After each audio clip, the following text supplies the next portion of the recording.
morning, everybody. Happy Monday. Have an amazing show for everybody today. What do we have, Krystal? Indeed, we do. We're going to lead off the show with the very latest out of those LA fires. The firefighters have made some progress, but there is concerns that high winds will be kicking back up. So we'll show you the latest devastating images coming out of that great city. We're also going to take a look at Mark Zuckerberg going on with Joe Rogan, making some claims. Matt Stoller is going to be here. He's had a change of heart. It has nothing to do with anything else. Genuine. It's purely out of the goodness of his heart. He's realized the error of his decades of his ways. Yeah, and just happens to also take great issue with the Consumer Financial Protection Bureau, just like Mark Andreessen when he went on Joe Rogan's show. So anyway, Matt Stoller will be here to break that down. Very interesting situation. TikTok is set to be banned. The Supreme Court heard oral arguments last week about, making the case in either direction, and they seem to be pretty divided. So very unclear the future of TikTok. So we'll break that down for you as well. Have an incredible clip from MSNBC. Mika Brzezinski still thinks Joe Biden could have won, and Joe Biden agrees, Saagar. So we've got some comments from the big man himself. I don't even know what to say about that at this point. I'm taking a look at the way that oligarchy contributed to these fires and many other ills in our country and the world. And we're going to have Derek Thompson here from Atlantic Magazine. He just wrote a big piece on how what this has become what he's describing as the antisocial century. Trends that have been in place in American life that have led to, community breakdown and people really withdrawing into their homes have been accelerated both by the pandemic, but I think more in particular by our phones. And he's taking a look at what the consequences of that could be in terms of our society. Really fascinating piece, a lot of different aspects to this one. So I'm looking forward to talking to him. Yeah, this is like all of the big social trends of the last decade, maybe even really like 2 decades, I would say. And COVID accelerated it, but it is a big crisis we talk about here, loneliness, young men, etc. But it really is just all of us. It's not about young people, it's older people as well. And the pandemic and phones, technology have fundamentally reset the way Americans spend almost all of their time. And we don't really think about it. It's not an intentional decision. And I think that he really dives into what that is and about maybe some of the things that we can do to fight back against it. Thank you very much to everybody who's been supporting the show. We appreciate you. But let's get to Los Angeles. Yeah, absolutely. So you can go ahead and put these latest images up on the screen, and I'll just give you some updates here. What you're looking at, this is incredible. This is an aerial water drop. I've seen a number of these videos, and the way that these guys and gals are able to drop the water in like the perfect location is really quite incredible. This was one of the latest fires that broke out, the Brentwood fire. This one, fortunately, the firefighters have been able to get under control. So the risk there has been eliminated. These are daredevil morons. I don't know what's wrong with them, but they're riding through the Palisades. You can see, the embers flying everywhere, just trying to get a thrill, and the fire is still raging. A number of these, because, this wasn't just one fire. This is a number of different fires in the region, stoked by drought conditions, very high winds, high temperatures as compared to history, and multiple blazes still going. Here you have firefighters who are doing their best to get these flames under control. I read there's been more than 14,000 personnel from California, 9 other states, Canada, and Mexico that have been mobilized to LA to battle these wildfires. We're also going to show you some footage later of some of the incarcerated inmates who have been part of the firefighting crew, roughly 1,000 state prisoners who have been part of the response here. These are goats that are being evacuated and brought to safety, and it's just a wild image to see them, trying to be evacuated from the area with these fires blazing right there, just to show you some of the impact on wildlife as well. The very latest state of affairs is they have made some progress against these blazes, which is really great to see. Some of the danger has been reduced. However, number one, you already have at least 16 deaths, and first responders are quite worried that they will uncover quite a lot more. Right now they're just focusing on trying to get the blazes under control. And once they go into search and recovery, there are people who are still reported missing. So a lot of concerns that number is going to increase. More than 10,000 structures damaged or destroyed. The worst 2 fires here, the Eaton fire and the Palisades fire, are the worst and the second worst fires in the history of LA County. They also are some of the worst in California history as well in terms of the level of devastation. So it just is absolutely apocalyptic. And the real concern, Saagar, is they're looking at the weather forecast and they're expecting gusts from the Santa Ana winds on the order of 50 to 65 miles per hour. That's expected to start today. The strongest winds are expected to arrive before dawn on Tuesday, peaking through Wednesday. And we know the way that those winds fueled these blazes to begin with, so a lot of concern about what those winds could potentially bring here as we move into the week. Yeah, I was just reading this morning from the National Weather Service is not only that Tuesday exceeding 50 miles per hour combined with apparently a very, very dry air on top of the current conditions. So it's really tragic, and it doesn't look like it will end anytime soon, as heroic as the firefighters and many others have been in trying to contain the disaster. But then beyond that has been some of the bigger questions we talked about in our last show here about water reservoir, about water management, and about the Los Angeles Fire Department. And there were some big questions here at the show and including afterwards. Did the budget actually get cut? And we believe that we have, we believe we have arrived at the definitive statement. It was cut by some $17 million. How it got there is a little bit complicated. I'll let you explain that, but I did want to settle that for everybody before we played this clip of the LA fire chief, because there were criticisms, people saying they're trying to allay their own concerns. But it does seem that there is a shortfall of actual firefighters themselves, that this immediate budget crisis didn't necessarily contribute to them not being that. It is instead indicative of the fact that Los Angeles has chronically underinvested in its public infrastructure and others, water management, fire disaster. And the big glaring question mark is, how does State Farm Insurance 8 months ago look at 70% of its coverage in Pacific Palisades and be like, yeah, this ain't gonna work. This is way too risky. We need to pull every single one of these policies. But the city itself is unable to see the exact same conditions and know that a conflagration is immediately possible in that area. Yeah, I mean, there's only so much they could do, right? I mean, the big picture here is climate-fueled catastrophes, and no state, no city is going to be able to avoid them. I mean, this is the era that we live in. But within the context of that, there's no doubt that the fire department is underfunded. Now, the budgeting piece is complicated. That's why you'll see competing narratives and a lot of certainty online in both directions. I think what is undeniable is that the department was decidedly underfunded, had lost a number of positions. They were short-staffed even on, non-firefighting positions like the people that you need to repair the fire trucks so that they are operable, just really completely stretched thin. Their personnel numbers have dropped, even as the number of service calls have gone up by some marked percentage. So I'll get to some of those details. Our friends Ryan and Co over at DropSite are actually the ones who called the controller, said, what the hell is going on here? What are the actual numbers? What are the realities? So I'll dig into that. At the same time, the LA fire chief, Kristen Crowley, is mincing no words in her frustration about the lack of funding and the lack of resources and the constraints that they have had to operate under, and specifically expressing frustration with LA Mayor Karen Bass. Here she is on CNN sounding off on her view of the situation. Let me be clear. The $17 million budget cut and the elimination of our civilian positions like our mechanics did and has and will continue to severely impact our ability to repair our apparatus. So with that, we have over 100 fire apparatus out of service, and having these apparatus in the proper amount of mechanics would have helped. And so it did absolutely negatively impact. I want to also be clear that I have, over the last 3 years, been clear that the fire department needs help. We can no longer sustain where we are. We do not have enough firefighters. With that, I have also requested multiple budgets, interim budgets, to show how understaffed, under-resourced, and underfunded the LAFD is. So there you have the fire department chief herself saying, yes, the budget was cut by $17 million.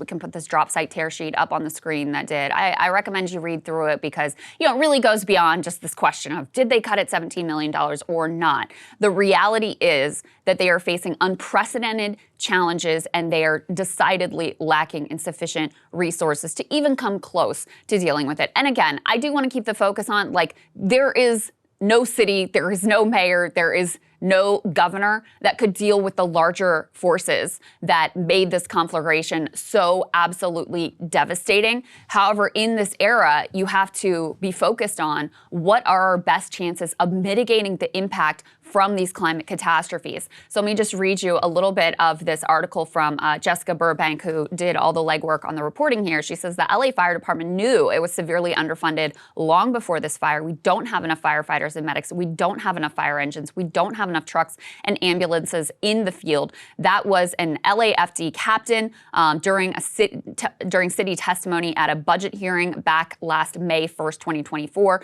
And we don't have the equipment and staffing we need to respond to 500,000 emergency calls for service every year. Explained that demand for fire and rescue has doubled while resources have dwindled. The LAFD has fewer firefighters and medics today than we had 15 years ago, but our emergency calls for service has increased by more than 50% during that same time.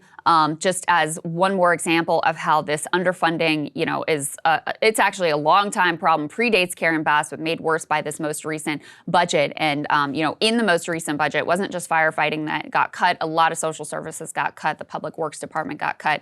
Homelessness services got cut. The police department got a huge increase in their budget, multi-million-dollar increase in their budget. I'll go through some of those numbers in my monologue today.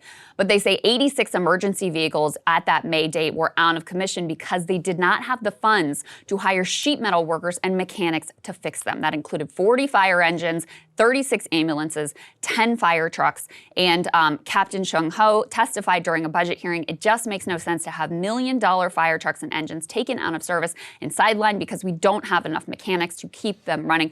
And finally, just to put about this question about the 17 million, blah, blah, blah, the city controller, who, oversees the budget, who also complained about how they're short-staffed and don't have accountants to handle payroll as well and are stretched incredibly thin, they also confirmed to Dropsite News, yes, their operating budget did get reduced by 17.6 million. Saagar, as best I can figure out, the reason there's confusion is because budgeting is really complicated. Yes, so part of what happens with these departments is they'll get a certain operating budget, and then it's just not sufficient for them to do the very basics of what they're obligated to do. They will go over budget, then additional funds will be shifted around to try to make them whole. So how do you count that? How do you count some of these one-time expenditures? Okay, well, if you spent that amount last cycle and then you're not planning on this one-time expenditure this cycle, does that count as a funding cut? So it is a little bit of a complicated picture. So I think getting away from the $17 million, the bottom line is this department is underfunded, and in an era of climate catastrophe, these are the sorts of things that really deserve our attention, resources, tax dollars, et cetera. Well, part of why it's so absurd, at least to me, is this is one of the richest cities in the United States. It's like if you look at even these areas, Pacific Palisades and others, we're talking about multi-billions in just neighborhood level of the amount of tax revenue. Some of these people who are losing their homes are multi-millionaires, and they pay literally the highest tax rate in the United States. So how exactly can you still have budget problems? I think it's a big question. It's one of the big areas in which you really do have failed governance in a lot of these main cities, is you have this tremendous amount of wealth, and it's like, well, how exactly does this work? What are you guys doing with this money? So I think that's one question. But two is just like you said, look, we can talk climate or whatever. I don't think it's indisputable that things have been getting bad lately with Florida, with California, et cetera. We could debate exactly the extent to what. But in the era of which we at least know with some predictability that we have disasters, it doesn't seem unreasonable that we should probably be chronically investing in quote unquote firefighters and all of the, disaster mitigation technology and all of these other things. And I just keep coming back to the fact that it is clear to me that the home insurance companies, et cetera, and others have been able to predict with decent enough regularity and prescience some of the existential problems that they face. Sure, cities don't have the luxury of being able to pull coverage, but they do have the luxury of knowing that they will have to respond to that. And so clearly, what the work that needed to be done going into this for management of a large city, clearly was just not done. I also, I was looking in the past, fire has been a long-time problem in the city of Los Angeles, apparently going all the way back to its founding, just because of the dry and the arid conditions, the Santa Ana winds, all the way back to the 1800s of stories of like horrible fires that rip through the city. So this is not like something that is unpredictable per se, even in a normal environment. Now, the extent to which it has now come is really bad. Yeah. And, we were looking at some of the ways that it seems to have been started. An initial analysis, it seems it was a reigniting of a fire that had been put out on New Year's Eve. This is 100%. Talking about the Palisades the one specifically. original Palisades fire. That fire seems to have started after it was reignited, was put out on New Year's Eve, seems to have been caused, according to local residents, by people lighting off fireworks, even though they weren't supposed to.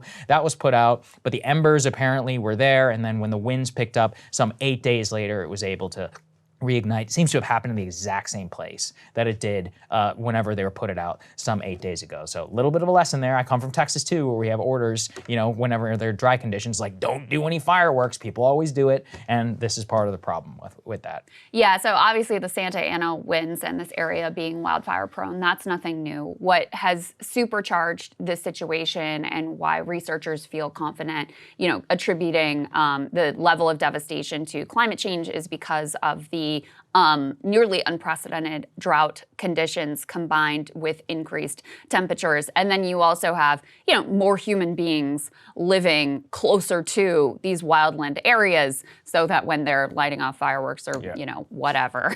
And also just their houses are closer to the danger zone where when there is a wildfire, they're immediately impacted, which obviously contributes to the devastation here. We had Gavin Newsom, who's been, taking a lot of incoming from Trump and a lot of other people, governor of California, of course, joined the Pod Save guys to talk a little bit about what Trump has been saying and his criticism of the response. Let's go ahead and take a listen to that. It seems like you're trying to walk a very fine line here, extending an open hand to Trump as you signed your letter, but also calling him out for spreading disinformation. Is that because you have concerns that he might withhold disaster assistance when he becomes president? He's been pretty straightforward about that. He's tried to do it in the past. He's not just done it here in California. He's done it in states all across the country. What's the disinformation you were referring to in the letter, and what is the correct information? Well, I mean, look, what the president-elect was saying about state water project and the Delta smelt somehow being culpable of somehow leading to some of the challenges that we face down here was it's words. It's a salad. It's the form and substance of fog. It's made up. It's delusional, and it's a consistent mantra from Trump going back years and years and years, and it's reinforced over and over and over within the right wing, and so it's become gospel. And it's so profoundly ignorant, and yet he absolutely believes it. It's not an ignorance on his part. It's sort of an indelible misinformation that he sort of manifested. He's referring, I think, specifically to Trump has long talked about this, forest management situation, which there isn't a lot of evidence that is what contributed. You were just laying out, like the fireworks situation, the Palisades doesn't have to do with the forest management. In addition, Newsom has actually increased by millions of dollars the amount of resources going to exactly this kind of forest management and the number of acres that are under management. So he has done the thing that Trump wanted him to do, but that, of course, won't stop Trump from saying whatever Trump is going to say and people believing whatever they want to hear. There were also some of the questions about the water management. I think some of those questions remain, why the fire hydrants were running dry. But it appears that it's simply because they were, battling these blazes that are truly unprecedented. And the strain was exacerbated by the fact that the winds were so high that the aerial drops for a while there, they couldn't operate the aerial drops, so they're relying solely on the fire hydrants. There was a loss of pressure, but from what I was reading, the reservoirs were actually, filled to capacity. And so there has been a lot of, lies being spread about that. Well, they were filled and then they got drained. Yeah, look, in general, what I usually see with this is no offense, but every single time any weather event happens, we all hear about climate change, even climate catastrophe, et cetera, language, which is clear in terms of what the implication is. I would say electorally, that clearly is not a popular view, at least from what I can see. Most people still prioritize management or whatever. They don't want to curtail their standard of living or, you know, like whatever, join the Paris Climate Accord. So that has now moved to a place where everything has to be in terms of city. I think it can be a little bit of both. In general, there's usually like a cry for people to say like, oh, we have to figure out exactly, you know, why this is happening. I try to take the pragmatic view of it's clear to me that if this is going to be a problem, we should probably invest more. And it does seem it's pretty chronically underfunded. But in general, like that's kind of how I see the battle lines here being drawn, is that, you know, it's from the left, it's just climate. Well, because it's almost if there's, I mean, but that's but there's something that can be done about this. You know? Sure. Yeah. And, I mean, which is, you know, we live in a place where we can have more water. A lot it's by of people the on the ocean. left are the ones Yeah. who were raising the problems with the fire department being underfunded and the budget being cut. But again, no city is going to be able to handle, no state is going to be able to handle this on its own. In fact, I mean, California's probably done more to try to mitigate climate change. And even as a large economy, like, it has to be a collective response. And so, you know, I don't really agree with your assessment of the polling in terms of people's desire to take action in this regard. But you also have to remember that there's been like a, 50-year cover-up of the, the reality of climate change is ongoing. That cover-up is ongoing. And there are a lot of very wealthy people who are quite interested in maintaining a status quo that benefits them and are just hoping they can hire enough private I don't think firefighters to cover-up mitigate stuff the damage stands anymore. I mean, the truth is, course it everybody. is. No. Well, people know. The truth is no, because the proposition is what? Oh, we need an all-electric future. We need to get rid of fossil fuels. This is bullshit. It's just not going to happen. It's not bullshit. No, people are not going to. People, first of all, don't want to do that. People are not going to do that. It's not reality in terms of the way it would happen. But here's the only other way thing, it would is Saagar, some is sort that of Manhattan that's project the reason level, which why, again is not going to happen. That's the reason why people on the right, rather than acknowledging that the climate change has fueled these extreme catastrophes, which could help to mount a public campaign to collectively try to address the problem, as we also do, because we've already arrived. Last year was the hottest year on record. The last decade have been the hottest 10 years on record. We're already past 1.5 degrees Celsius increase from pre-industrial times. So we've already arrived here. So you're right. There needs to be massive investment in mitigation. But rather than doing that, the focus is on these, what happened with the fire hydrants, or, oh, it's DEI. Look, they've got a woman fire chief. That's really the problem here.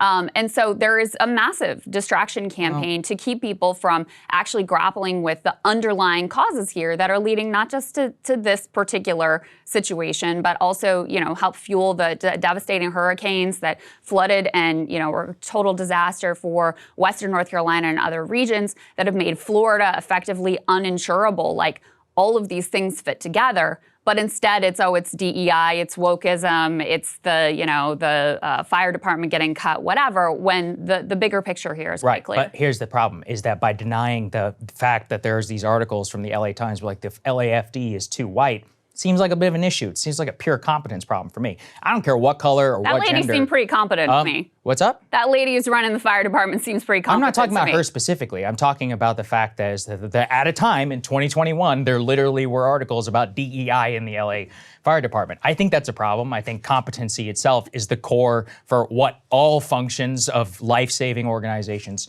should be. I mean, I'm not going to get into specifically parsing, like, why are all these lesbians in the fire department, which appears to be like a vogue thing online. Instead, I would say, look, I don't care who you are. Can you do the job? Are we making sure the standards are there? And so that is, in my opinion, the problem is that nothing has ever comes to mitigation. And nothing what ever evidence even do you have that any of them are not competent? Oh, I'm not talking about that. I'm saying a culture around ensuring that we have more black or lesbian firefighters does not seem to me to comport with a culture of competency itself. You have no evidence. Well, what am I supposed to go do a systematic study? Yeah, I mean, yes, I expect there to be evidence if you make a claim. Okay, then what evidence do you have that a pure white fire department can't do the best job? I mean, that's what I'm saying. DEI itself is a nonsensical thing that prioritizes equity for the sake of itself. It's such a distraction, though. Like, why is it a distraction?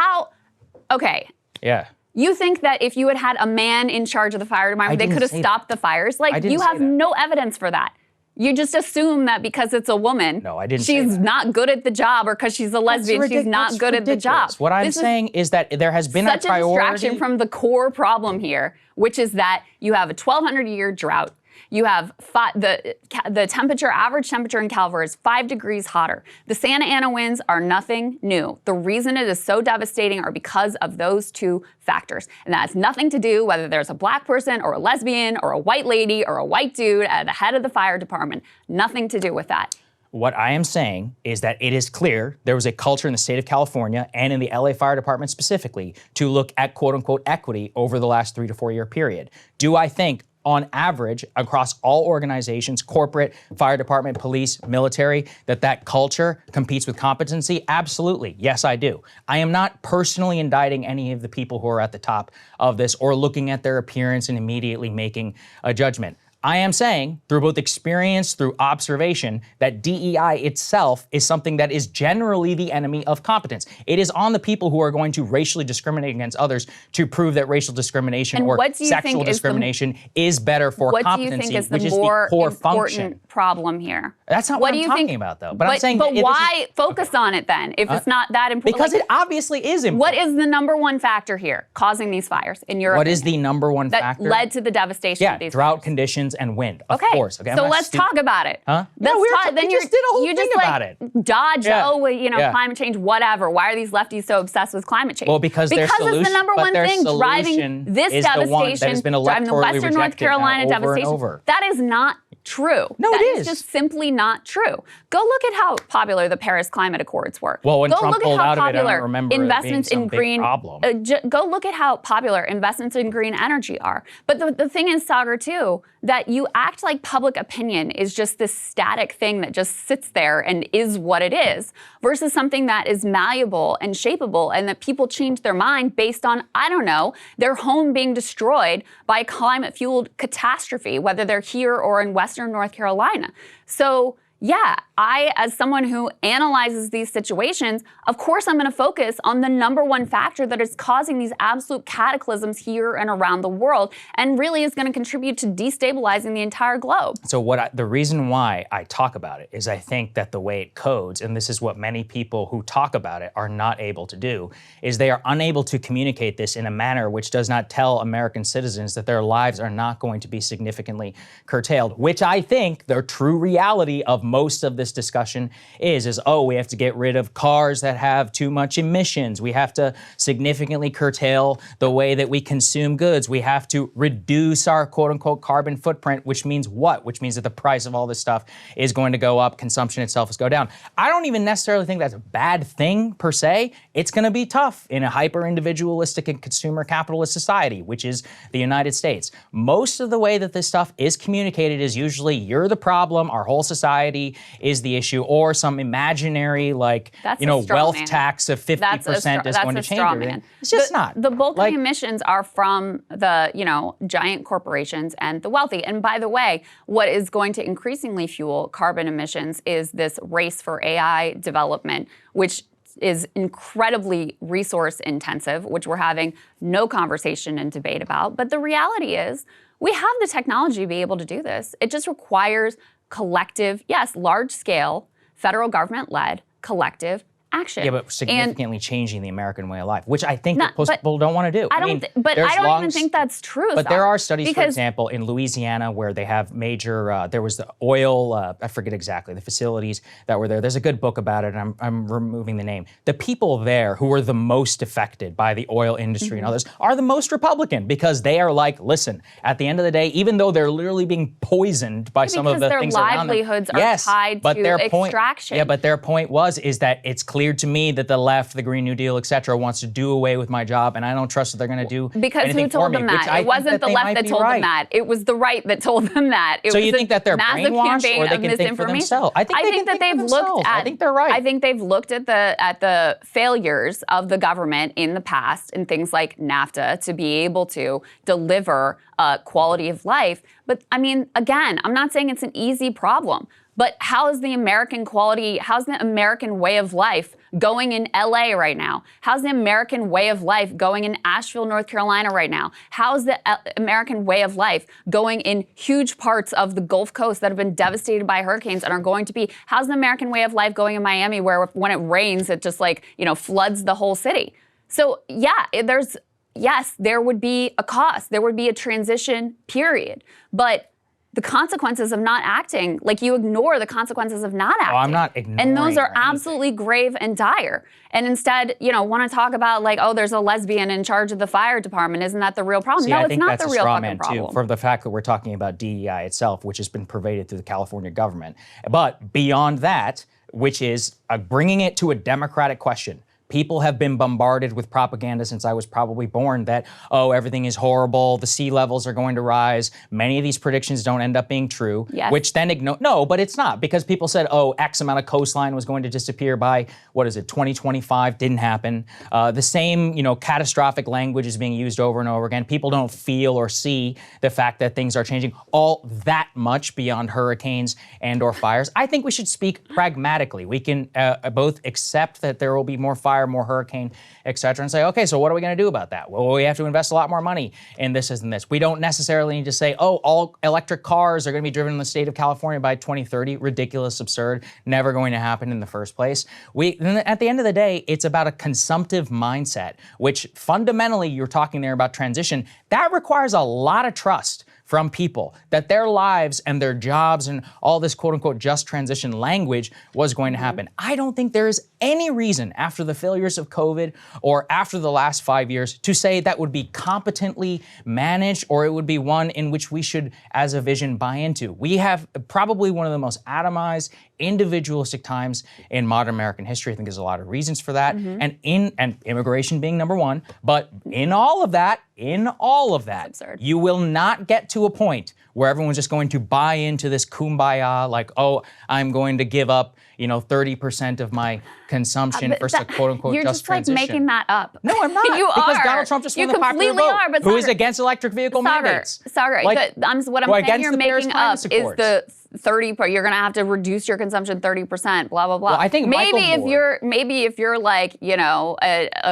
one of an Elon Musk of the world, maybe that might require some sacrifice. But I mean, what you're basically saying is we can't solve any big collective No, I'm not saying problem we together. can't solve it. Just I'm give up. We cannot solve any big collective problem. We're too atomized. We're too individual. So forget about it. Just let it rip and hope that you're one of the people who can afford the private firefighters when it comes for your house. Because that's the track that we're on right now, is just basically every man for themselves. If you're rich, you can rebuild. If you're poor, sorry, you can't get home insurance, you're screwed. And, the fire department is being cut because billionaires don't want to pay taxes. So you're just basically have to pray that you and your loved ones are going to be able to make it. Probably, look, I'm not defending billionaire tax levels, but don't they pay the most tax than anybody else in the state of California? I mean, that's what I'm talking about. This is a state with what a percent budget of their income do they pay in taxes? Probably Saagar? 5 to 7. Next to nothing. By the way, I'm not defending. Elon Musk pays next to nothing in taxes. I am not defending billionaire tax rates. What I'm saying is California is a G7 nation in and of itself. I think it would be G5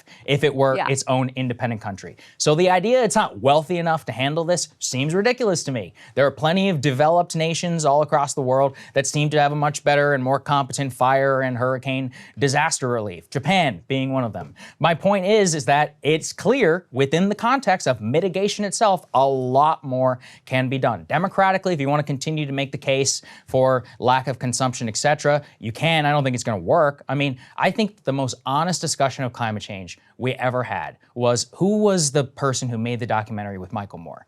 I'm forgetting the name of it. And we talked a lot about it here over at Rising. We even interviewed him. And he was the most honest person, because he's like, yeah, we have to radically cut consumption. I mean, actual quiet part out loud that came from most of the people who study carbon emissions, et cetera, was what was the single most important thing for drop of carbon emissions. It's when everybody stayed at home during COVID. That's the truth. That's, if you actually wanted to see it, a dramatic cut, all of us have to stay at home, reduce our consumption, stay inside. People don't want to do that. That's we really live not true. in a democratic society. It just requires, I mean, first of all, renewable energy technology has improved dramatically. In particular, solar has improved dramatically. Yes, but how is it made? It's made in China from filthy, materials. It has a ton of emissions. The lifetime offset of a solar panel in the United States will never offset the amount that it requires to make it. This is the problem. Like, we want to make these windmills, which again are not efficient. They have 10 to 25% carrying. The most efficient power that we have is called nuclear power. Nobody wants to build it. Everyone's too afraid. That's not true either. I mean, even the climate left has embraced nuclear. Like Greta has embraced When's the next reactor coming nuclear. online? It's not going to happen. Again, Saagar, okay, so the way things are is just how they're going to be. That's your position. No, and I just find that really, look, you might be right, but I have to say what I think would make a better situation where we don't have to constantly be, watching people tearfully talk about how all their possessions are lost and they've had to flee the home that they've lived in for decades and decades, and where parts of the country are just increasingly uninhabitable and where you can't be insured, and where, the only people who have a prayer of surviving in a reasonable fashion are the wealthy who can pay for the private firefighters and, rebuild even if they don't have homeowners insurance.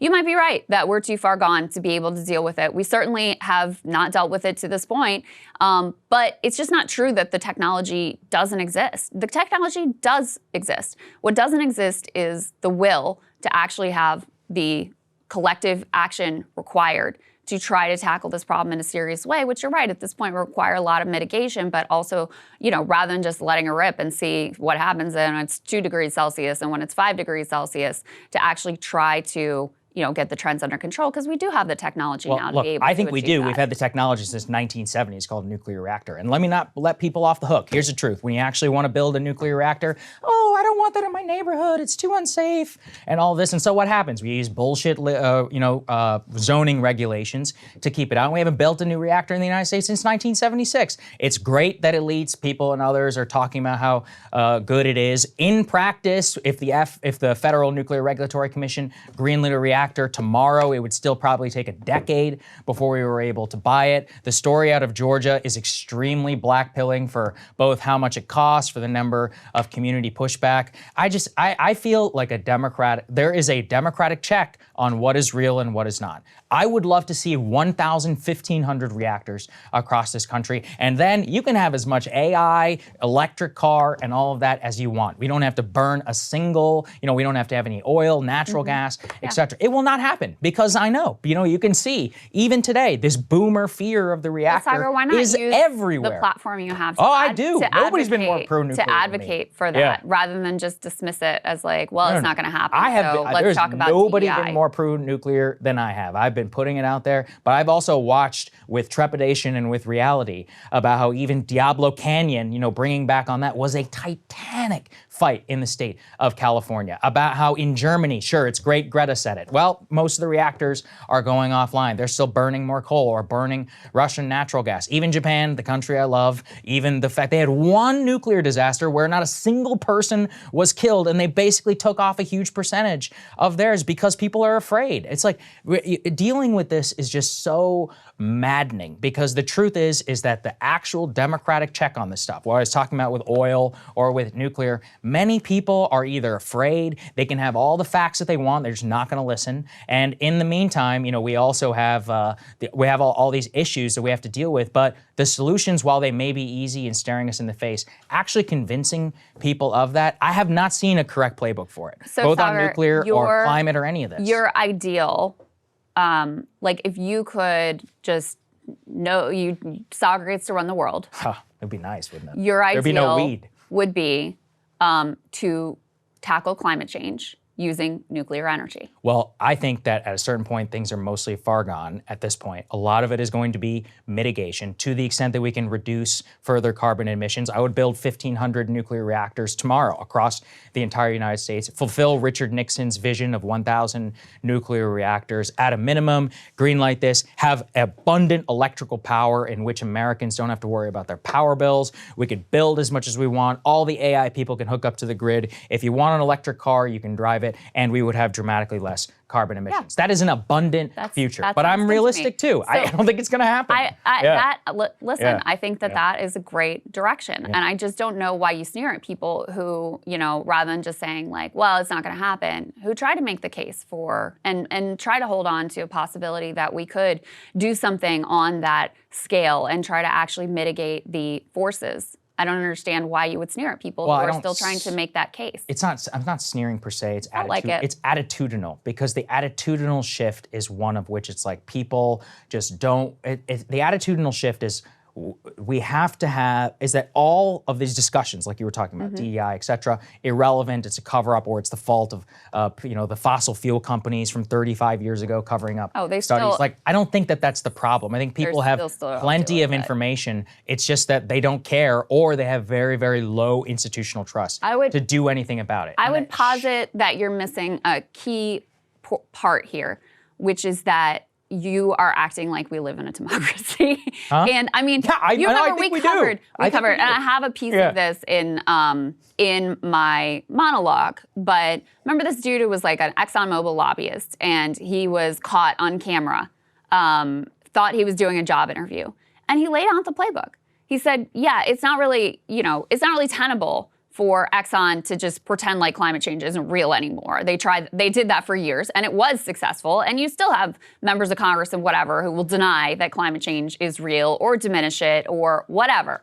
But he says, what we'll do, we'll back a solution that we know is never gonna happen politically, and we will buy off members of Congress, and number one senator that he mentioned was Joe Manchin, to make sure that our interests are protected and nothing ever changes. And so that playbook has not gone away. It is tremendously effective. And then, like I said, you have a lot of Zuckerberg, Elon, all of the players in the AI space, of which there are many, who also are very interested in, not having this conversation and not changing the status quo, because of the way that AI and crypto are so resource and carbon intensive. So I do think that dramatically impacts what is possible, because it's not that people. Anytime you poll people about wanting a green energy transition, about support for the Paris Climate Accords, et cetera, they're very receptive to that. There's long been a majority coalition in favor of a green transition. But I do think that a lot of what blocks change is politicians who are bought off by the fossil fuel industry and other industries who want to keep things the way that they are. So listen, I'm not saying that what I want to happen or what you want to happen, which you laid out, is likely to occur. But I'm not gonna stop fighting for it, because I think it would be better for the country and the world if we didn't have people having to stare down these fires, basically on their own, and losing all their possessions and losing their lives at time, and having to deal with the terror that is these persistent extreme climate emergencies. I totally get it. I think the point that I'm generally trying to make is that the attitudinal way that people receive a lot of the information about climate change is default skepticism. West Virginia is a good example. Why do people in West Virginia not give a damn when people come over there and tell them about transition? They don't believe you, because they lost all their jobs from coal, which they blame on green energy. You can say it's probably more to do with fracking, if we're all telling the truth. Yeah. But they don't want to hear it. They think, the Hillary Clinton, we're going to put a lot of coal miners out of work. That attitude of disdain, of hatred, of what is already a blue collar, profession, which is predominantly and culturally now shifted to the right, is one of extraordinarily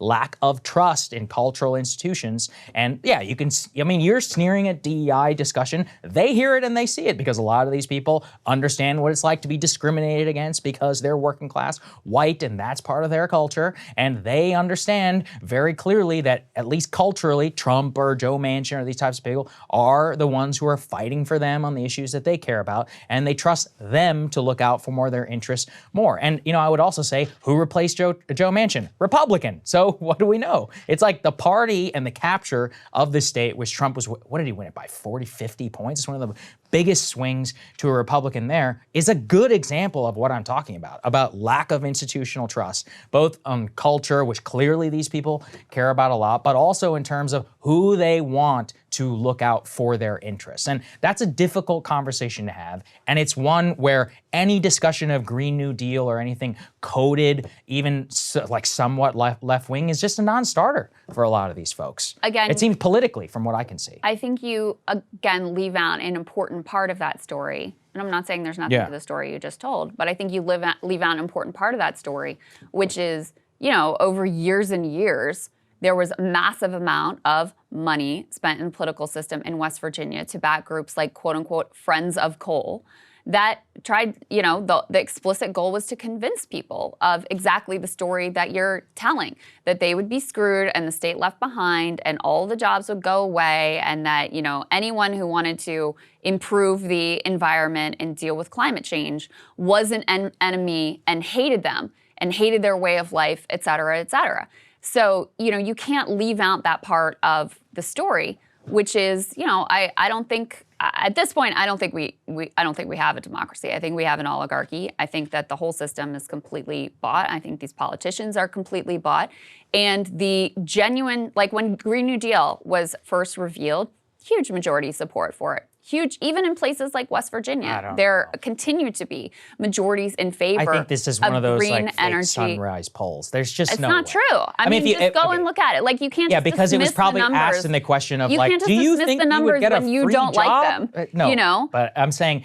Okay, but nothing in their voting pattern bears that out. So this is like when people talk about Medicare for all. It polls popularly on paper. Go and actually ask people, do you like your doctor? Do you want to leave private health insurance? Like feeling, do you trust the government to administer? Oh, absolutely not. Some 50% of people. In practice, people can intuit that this is not how it would actually happen. So like, nothing in the voting pattern of West Virginia, of Louisiana, of Texas, or Pennsylvania, any of the places which are the most affected and most tied to oil and gas, who would be the ones susceptible to the quote-unquote just transition, indicates to me whatsoever that they support the Green New Deal. If anything, the Green New Deal style politicians of AOC and others are the ones who are most reviled by them. There are a lot of reasons for that, but we have to have some realistic skepticism as to why. Propaganda effort to convince people that this would be impossible and unworkable. And all I'm saying is, you know, and the cost of it is always raised. And all I'm saying is, what is the cost of not acting? Because to me, it seems pretty dire at this point. And, you know, this will be the most devastating fire in LA history. The cost to rebuild the biggest natural disaster is going to be astronomical. A lot of that is going to fall on individual people, or it's going to fall on taxpayers at the federal and state level. So, you know, there's the cost of inaction is also both deadly and extremely expensive and causes massive disruptions to quote unquote the, you know, American life. You can ask people here, you can ask them in Western North Carolina, you can ask them in certain places in Florida and Colorado, all around the country. And those zones are going to only expand and expand. So while I absolutely agree that politically it seems very unlikely, and in fact, I feel pretty like I think we're all pretty much fucked, if I'm being totally honest. But that doesn't mean I'm going to stop like advocating for what I think would be a better direction. I don't think that we're all quote unquote fucked. Like we live in the richest country in the history of humanity. Like we will figure it out. And like not figuring it out. No, but okay, but I mean, you're the one who just said we can't do anything, and we have no ability to act collectively to solve big problems. And I think you're probably right about that. I'm sure you'll find this anathema, but I do have some, actual confidence in the free market and innovation. People in Thomas Malthus's time said, oh, the population collapse. Remember, what was it, the 1960s book about population bomb? Totally fake. The invention of GMO and a fertilizer product had made it to carrying capacity of Earth is now, what are we at, 7-something billion? So look, like in 1960, they had the same catastrophic apocalyptic narrative. By 20 years, it was outdated and it seemed utterly ridiculous. So do I think we're all fucked? No, I think we're going to be okay. Are some people who live at, what's that island that's sinking? Is it the Maldives or Marshall Island? Yeah, one of those. Yeah, I wouldn't want to be you, but you know. How about LA? Would you want to be an LA resident? Would you want to be living on the Gulf Coast It's still of Florida? a city. Oh, wait, Would you want to look, be we're about living to do in a Western North segment. Carolina? We're about to do a segment about how price gouging is happening with rent. I mean, there's still a city of 10 million. In fact, apparently the number of people who want to move to LA and to buy real estate there is so high that they can't even keep up with demand. So clearly the people themselves, most of them want to stay. I think some of the ultra wealthy will flee, and a lot of people still want to move there or want to live there. It's part of the reason it's one of the most desirable and wealthy neighborhoods in the entire U.S. So I think that things will be okay. I'm not thinking things are going to be great, but we seem to figure it out here. Does that mean that it'll be like waving a magic wand tomorrow and it will all just go away? But I think the demographic population bomb example is a good one. Most people who have that analysis are wrong in a very, very short period of time. People said that about oil. America will never be energy independent. I was just reading a book about 1980s in the Permian Basin in Texas. It said this basin is dead. Nobody will ever take any more oil out of it. It's economically depressed. 2005 fracking is invented. The boom happens, and the number of jobs and economic activity that have exploded in the area in the last 20 years has turned America into the largest energy producing country in the history of the world. So things can change rapidly through technology. We were talking about how we're all going to be reliant on the Saudis by 2009. In fact, the Saudis are the ones who are trying to depress our oil industry. So I just think things are a lot more moving. Technology has a way of changing the conversation in a way that is very, very difficult to predict. I think the only thing we can predict with any certainty is that some technology will come forward. That doesn't mean everything will be perfect, but it does mean that the status quo will not be the same. Well, I'll hope and pray that you're right. Okay. All right, let's go ahead and get to this next piece, which is Hasan Piker actually talked to some of the incarcerated firefighters, roughly 1,000 of which have been sent out to fight these blazes. This is part of a longstanding program in California where California inmates are trained in fire prevention and firefighting techniques. There's a number of camps established across the state. And then they're sent out to fight these blazes alongside professional firefighters, but earning some $5 to $10 per day. So Hasan, who lives in LA or the LA area, went and actually spoke to some of these individuals. Let's go ahead and take a listen to that. All right. Dangerous work. Will you like it? Yeah.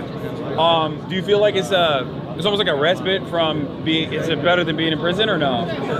It's way better because I was in a prison yard. I'm seeing guys get stabbed, get jumped, get beat up. The cops treat us like shit. But here, we get better treatment, right? They talk to us like humans. They talk to us like humans. We got a job. We're underpaid, but we got a job. Yeah. You feel me? And then the community comes out and shows us all kinds of love. We never received that growing up.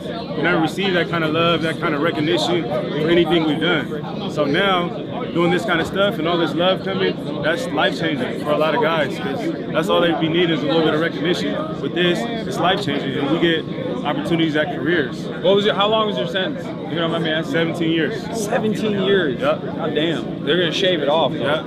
They're gonna shave it off. They're gonna shave it off. They shaving some off. They better shave it off. So California State doesn't have any sort of reintegration program. California has MCRP program, and thank God for Scott Button. He's trying to integrate his ARC program. So MCRP is the reintegration program from being incarcerated to being on the outside. It's limited, but it's offering you a way to try to deinstitutionalize, but in a sense, it's kind of just keeping you on a leash. Sadly to say, but that's what it is. They do offer some programs, but they're very limited. Very limited because they're usually private-owned companies. Again, earning $5 to $10 per day to risk their lives in these fires. Obviously, that's atrocious. They should be earning a lot more. You ask yourself, okay, well, why do they do it then? And number one, and those guys described some of the aspects. Number one is the sense of okay, we're able to get back to the community and earn this level of respect, which is something we don't normally get to experience as, incarcerated people. And then the other hope is that the sentence will be somewhat reduced, although the amount that it's reduced is very, very small. For every 1 day they serve, they get 2 days knocked off of their sentence. But the other hope is that, okay, well then when I get out of prison, I'll be trained and I'll be able to get a job in this sector. And, there's a lot of research that says when you are able to get a job coming out of prison, you're much less likely to reoffend and end up back in prison. There's a nonprofit called the Forestry and Fire Recruitment Program, which tries to help individuals like these guys who participated in this program be able to enter into forestry and wildland firefighting. Their recidivism rate is 10% compared to the California state average of 42%. So it is a significant amount. The problem is that actually up until just a few years ago when they passed legislation to deal with this, if you had a criminal record, you couldn't go into firefighting. So all of your training and your hopes would be completely quashed. And it's still very difficult. So not a lot of individuals are able to go out of prison and go into this particular industry. The other thing that's a concern here, Saagar, especially when you're, using an incarcerated labor force for, insanely low wages, they also found they were much more likely to experience injuries, whether it was cuts, bruises, dislocations, fractures, also injuries from smoke inhalation. So there's also concerns that, they're not treated the same way and protected in the same way that the professional firefighters are. Yeah, I was reading here just now about the way that this program is justified in terms of the work release and also their ability to then transition. I know that this is common in many prisons to train certain types of skills that can transition, like electrician and or other jobs, but obviously it seems pretty crazy that you couldn't work this job, so there was no point really training it. I mean, obviously it's something to do to get out there. But yeah, it was interesting to see this. I didn't realize that this is such a widespread practice in the state of California, which I do think has the largest prison population of any state in the overall I mean, it's also the most populous state in the entire union. So yeah, I had no idea that this was such a common practice. Yeah, it is pretty wild. At the same time, you were referencing there's a lot of price gouging going on right now in the state of California, specifically with regard to rental apartments. So obviously people's homes have been devastated. Massive areas have been evacuated. You have a lot of people looking for a temporary place to stay. You can put this up on the screen. Apparently, the the desire for rental housing in the area is just absolutely insane. The headline here: real estate on LA's west side grows further out of reach with the fires. This real estate agent says, usually I get 5 to 10 applicants in total for a rental. Today, for one apartment listing in Brentwood, I got almost 1,000 applicants. 1,000 applicants. Let's go ahead and put this next tweet up on the screen here. It's a reporter who was digging into some of the numbers here. A furnished Bel Air home on Zillow today went for $29,500 a month, so almost $30,000 a month. A few months ago, it was roughly half that. The asking was $15,900. I called up the agency. She said she told her client to relist the home after this week's LA fires. Quote, people are desperate. You can probably get good money.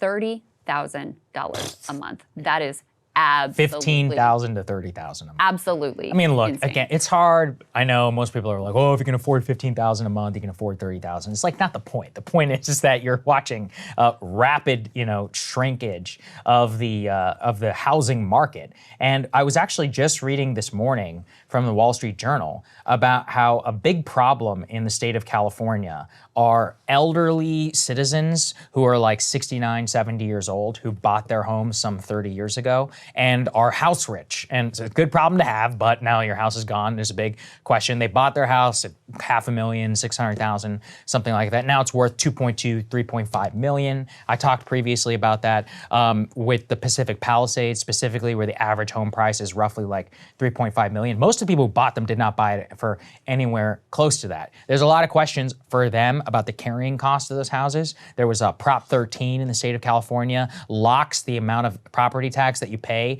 to only increase by some 1% to 2% and not on the assessment of the current home value. So the question for them right now is if that's gonna reset whenever they rebuild their home, will they be reassessed at the current market value? There's no way that if you're making Social Security or even like $100,000 a year that you can afford $40,000 a year post-tax expense on property tax. So there's that. So have you been able to get an answer about No, no one has answered me. There has been, so I asked actually some California policy heads. Some people people said, well, maybe, but they have to rebuild it with the same configuration. There's also a question of the actual cost of timber and a lot of the housing the inputs that go into it. Also, if you rebuild more than I think it's 110%, it could trigger a reassess. There's a lot of regulation and red tape here. Where I mean, look, if you got the opportunity to rebuild your house, you may want to do things a little differently. You don't necessarily want to do something same floor plan from 1970. I wouldn't. Yeah. Right. So it doesn't seem unreasonable to say, well, there's an opportunity to do something new, but if you do, you're going to get penalized for it, and then actually it could trigger your own carrying costs of this. So there's a big question mark of what you're going to do and how they're actually going to be able to both have the rebuilding. Gavin Newsom has said he's going to waive the building regulation to allow this to happen. That's a good step in the right direction. Yeah. The entire state of California is a NIMBY nightmare for anybody who wants to build housing.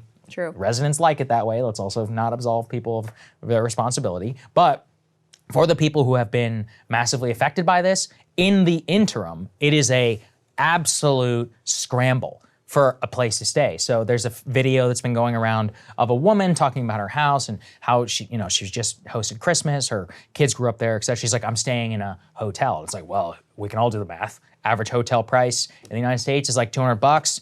In the middle of a disaster and all this, we all know, a couple $100, 500, you stay there for a month, all of a sudden you're out like a couple of grand. And you do that, over time. If you're lucky, you can go stay with family. But what are a lot of people gonna do? They're gonna go bust. They don't necessarily have the cost. So this affects tens of thousands of people. And it's a huge question mark as to what happens. I mean, I have relative confidence the people who are genuinely worth millions will figure it out. They can afford the $30,000. But I actually am concerned about these house rich folks because what do you do? I mean, if the vast majority of your net worth is tied up in your house and your house burns to the ground, and now property tax is an existential question, and you already pay the highest income tax in the United States on a state income, do you stay? Do you go? Will a state actually do everything it can to put you back in? I'm pretty skeptical. And then I didn't even talk about the probably thousands of renters and others who they have nowhere to go. I mean, what do you do? Now you have to compete in a constrained marketplace with now the richest of the rich also entering it and driving the rent up. So it's a nightmare. Yeah. It's a nightmare. And then the longer term prospect too of, homeowners insurance, already State Farm canceled thousands of policies in Palisades, in Pacific Palisades, looking at the risk of wildfire and saying this is not a good bet for us anymore. You are definitely not going to be able to get homeowners insurance in the private market. The California has a insurer of last resort program. It already is very much stretched thin. And, this is a story that's playing out not just in California, but in all kinds of states across the country. This catastrophe has also really raised a lot of questions about the practice of hiring private firefighters. Actually, the New York Times has an article about this morning, but also The Sun had an article about this too, where Rick Caruso, who was a billionaire developer, former mayoral candidate, he hired a private firefighting force, fire crews, to protect his properties in the area. There continue to be questions about whether these crews, because remember, the hydrants were running dry because of the level of, insane demand to try to cope with these fires. So the other question is whether these private firefighting crews are using the public water and, siphoning off some of the critical resources to try to protect properties of people who aren't billionaire real estate developers or celebrities or who else. Kim Kardashian had previously, in a previous fire, had faced a lot of criticism for hiring a private firefighting crew to protect her own property. And, this, you also have insurance agencies that hire these crews too to protect the properties that they've insured.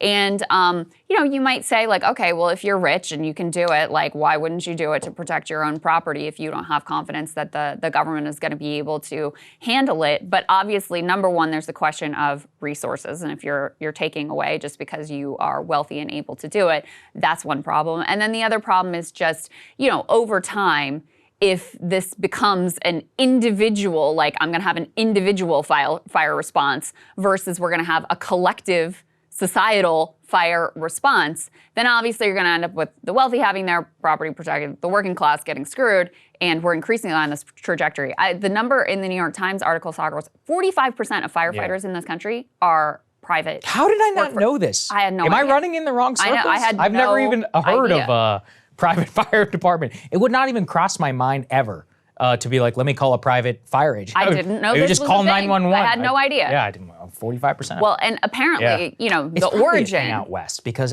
you know, for us here, fire we don't is have not the same that common. Yeah, we don't have the same risk, and you know, some of what they do is they'll like in advance of a fire, they'll go and try to like fireproof the property, whatever, is part of what they do too. But the origins of firefighting companies were actually with insurance agencies, and so you used to have this, you know, horrifying situation, which we may now be getting back to, where it's like, oh, if you didn't pay into the firefighting service or into the insurance fund and your house is on fire, we're just gonna let it burn. Obviously the issue with that is that fires don't stay in one place. So, you know, if you let the house of the working class person burn, there's no guarantees that that's not going to, you know, jump to other properties, jump to the wealthy neighborhoods, et cetera. So I see very sort of dystopian situation that is unfolding here as well. You already mentioned, but we can throw this up on the screen, A10, Gavin Newsom passing an executive order trying to get rid of some of the red tape so that they could rebuild faster in these areas. California, famously very difficult area to build in, all sorts of regulatory hurdles that have made it difficult and been part of why there's been such a, you know, unbelievable cost of living, specifically with regard to housing costs in LA, San Francisco, all of the major cities in California. And then the last piece, just so people get a sense of, well, this is a very devastating and expensive disaster, who's going to be picking up the tab for rebuilding? Wall Street Journal had a breakdown. Effectively, you know, they're projecting there's going to be something like $50 billion in loss. This is A11 we can put up on the screen.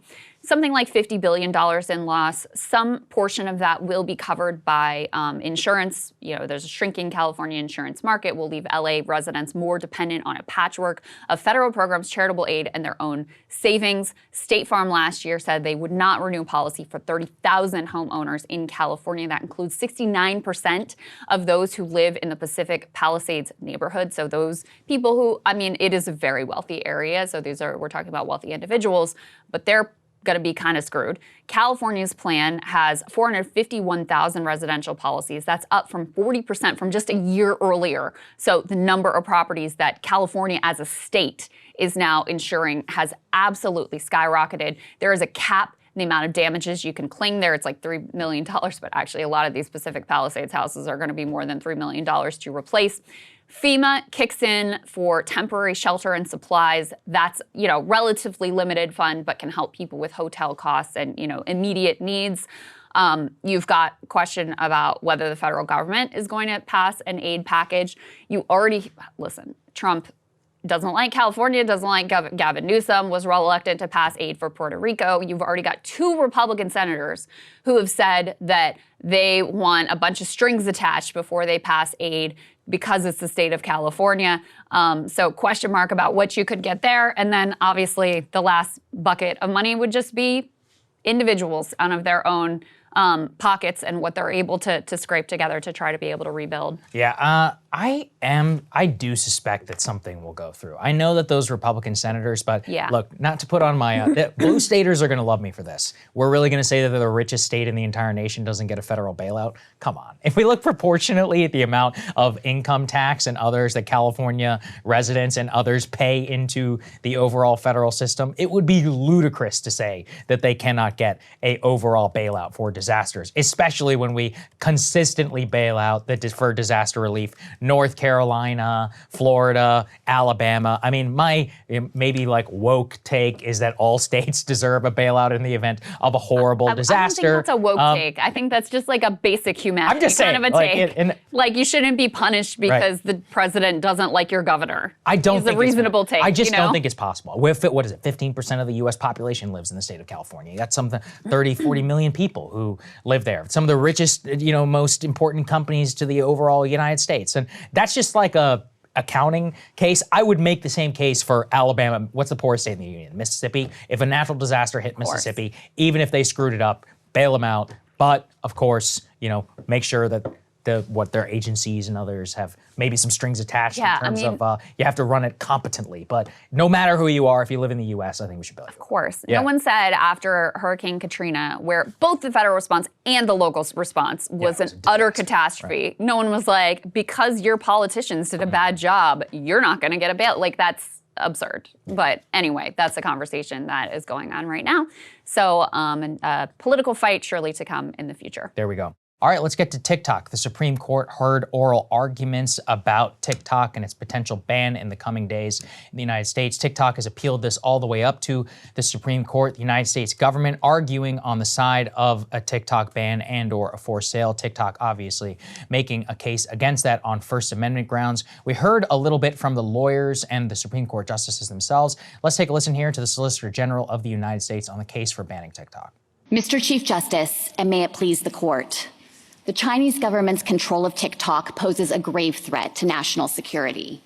No one disputes that the PRC seeks to undermine U.S. interests by amassing vast quantities of sensitive data about Americans and by engaging in covert influence operations. And no one disputes that the PRC pursues those goals by compelling companies like ByteDance to secretly turn over data and carry out PRC directives. Those realities mean that the Chinese government could weaponize TikTok at any time to harm the United States. TikTok collects unprecedented amounts of personal data. And as Justice Sotomayor noted, it's not just about the 170 million American users, but also about their non-user contacts who might not even be engaging with the platform. That data would be incredibly valuable to the PRC. For years, the Chinese government has sought to build detailed profiles about Americans, where we live and work, who our friends and coworkers are, what our interests are, and what our vices are. TikTok's immense data set would give the PRC a powerful tool for harassment, recruitment, and espionage. On top of that, the Chinese government's control over TikTok gives it a potent weapon for covert influence operations. And my friends are wrong to suggest that Congress was seeking to suppress specific types of content or specific types of viewpoints.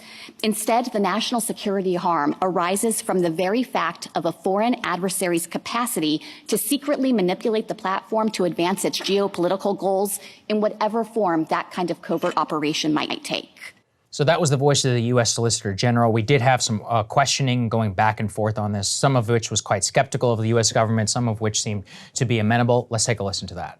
I guess what I would say, you began by saying the cure for concerning speech is counter speech. Here, I dispute the premise that Congress was specifically concerned about any particular subject or any particular viewpoint. It wanted to close off the capability of a foreign government. But in any event, it's very hard to engage in counter speech when you don't know because someone is secretly manipulating the platform behind the scenes. And in particular, what the PRC has the capability to do is simply silence American voices. With a newspaper owned by a foreign company and a foreign government? You wouldn't know when it's exercising editorial discretion about this article or that article or how it's doing it. So maybe we just need to shut down the Oxford University Press in America or you pick it, any other foreign-owned Politico, I was told today, is owned by Germany. So that would all be okay on your theory so long as Congress designates that country a foreign adversary? We are not asking the court to articulate bright line rules to govern all kinds of hypothetical situations. I am testing your argument. Yes, and what I want to acknowledge is that sometimes the court has recognized that a speaker-based preference might reflect a content-based preference. And in the context of ownership of a newspaper, for example, in part because a newspaper is a one-way channel of communication and is generally understood to represent to some extent its publisher's views, maybe the court would more readily infer that a regulation targeting that is actually aiming to target content. But I don't think the court could draw the same conclusion here. I'm not talking about the compelling interest or any of that. I'm talking about the tailoring. And you're saying we have no alternative but to stop this speech altogether. So that was the counter questioning by Justice Gorsuch. Let's go ahead and put this up there on the screen from SCOTUS blog. C2, please. They write, quote, "The Supreme Court is skeptical of ban on TikTok." I almost said Tic Tac, like Dave Ramsey does. They say the Supreme Court on Friday was divided over the constitutionality of a federal law that would require social media giant TikTok to shut down unless its Chinese parent company can sell by January 19th. That's in 6 days. During the 2 hours of oral arguments, the justices raised questions about the law at the center of the case, whether it restricts TikTok's freedom of speech, as well as about what will happen if there is no sale by the deadline. So this gets back to that law that was previously passed, the Foreign Controlled Applications Act. We talked about it quite a bit at the time. It was actually attached to the Ukraine-Israel package, of course. The law identifies China and 3 other countries, North Korea, Russia, and Iran, as quote-unquote foreign adversaries of the United States, and bars the use of these apps controlled by those countries. Now, TikTok itself has resolved a question about a potential for sale, saying that they would rather shut down the app in the United States unless the ban is lifted. Let's just put that up there on the screen, C3, please, to bring this discussion. So we have got 6 days. We're staring down the barrel, and it seems very possible that TikTok is in fact banned the very day before Donald Trump becomes the president of the United States. And it is an interesting Supreme Court case. I have no idea which way they're going to rule because of people like Justice Gorsuch and Amy Coney Barrett, who seem to be a little bit more libertarian. It also is very possible that some of the other justices, liberal justices, side with the government here, because they're talking about the Protecting Americans Act from foreign whatever controlled companies is an act of Congress. It wasn't an executive order like Donald Trump tried in the past. Their question of constitutionality would come on First Amendment grounds, but the law itself has nothing to do with speech. It's purely about the controlling interest of any of these platforms over an X amount of money that hits influence for the amount of revenue and market cap that it has, in addition to the foreign tailoring and a number of other criteria. The name TikTok does not apply in the bill, by the way. It's obviously written about TikTok, but it's about any potential app that would rise to that. So constitutionality-wise, I think they have a tough time. And TikTok itself does seem to be prepared to just shut down the app entirely. Does raise some question about that, because the Chinese government itself would have to allow the sale of TikTok, and they have said that they would literally never do so. Just so you know, it's not about TikTok's own thing. But yeah, it seems very possible to be a big change, I think, to American life. What is it, 100 million Americans use TikTok every single day? I think it's 100. Yeah. My daughter Ella, she's a 16-year-old. She was like, if Trump brings back TikTok, he's gonna be so popular with my generation. Well, TikTok is Trump is pro TikTok. Much to my own chagrin. I mean, Trump was the original. He was the original mover on trying to ban TikTok. Took actions at the end of his administration that didn't really pan out. Then you had a growing bipartisan consensus under the Biden administration. And I do think, and it's Mitt Romney admits as much, and I can read his quote here, that a lot of that growing bipartisan support for TikTok actually was about speech, because they did not like the pro-Palestinian advocacy that was going on there. So you have that. Then you have Trump, not only one of his big donors is also a big TikTok investor. Yes. But in addition, Trump himself gets very popular on TikTok. Yeah, he had 15 million followers, I think. So suddenly he has a different feeling about TikTok, both because of the money and also because of his own ego. So that's kind of where we are. But just to get back to Mitt Romney, and this is actually important, I think, for the case, because you heard there the Solicitor General multiple times being like, well, I reject that TikTok was banned because of what's being said on the platform. However, Senator Mitt Romney at a forum said, some wonder why there was such overwhelming support for us to shut down potentially TikTok or other entities of that nature. If you look at the postings on TikTok and the number of mentions of Palestinians relative to other social media sites, it's overwhelmingly so among TikTok broadcasts. So I'd note that's of real interest, and the president will get the chance to make action in that regard. So making explicit that in his view, the reason why, not just him, but other of his colleagues on both sides of the aisle decided, you know what, we are on board with this TikTok ban, was because of pro-Palestinian sentiment on the platform, in the sense that we can't control this and these kids are getting out of control. And remember the whole flap over sharing the Osama bin Laden letter? Yes. That fueled the whole conversation as well that was going on around TikTok. So that's part of why the Solicitor General is so insistent that no, it didn't have anything to do with that, because if it is about cracking down on certain speech that the government just doesn't like, then you could see the court ruling in the other direction. I mean, I genuinely don't know which way this is going to go. It seems fairly evenly divided. The ideological splits are kind of unpredictable and interesting, as you were laying out. And then there's also just, look, this was a bill that was passed with significant bipartisan support that was, was a project that was engaged in across the Trump and the Biden administrations and went through the legislative process. The Supreme Court is usually like relatively deferential to when you have, a significant bipartisan legislation that gets passed. So there's that weighing on it too.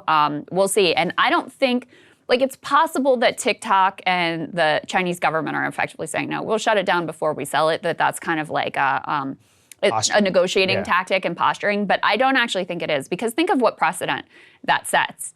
Right, then any Chinese tech company could be shut down under the same. Oh, the horror of that precedent, which they force our companies to abide by. But How that's awful. That's not actually true. So I mean, they have a series. Yeah, they have a series of restrictive laws in China that if Twitter or whatever want to operate in it, yes, they have to deal with Chinese government censorship and whatever. But they didn't explicitly ban, you can't have an American app in the country. And this is would actually be a broader and more directed ban. So it's not just about China. I think this is silly. I think the idea of the data, I think that's just a it's not made up concern. The data that exists on TikTok about all of us exists out there in the world for acquisition anyway.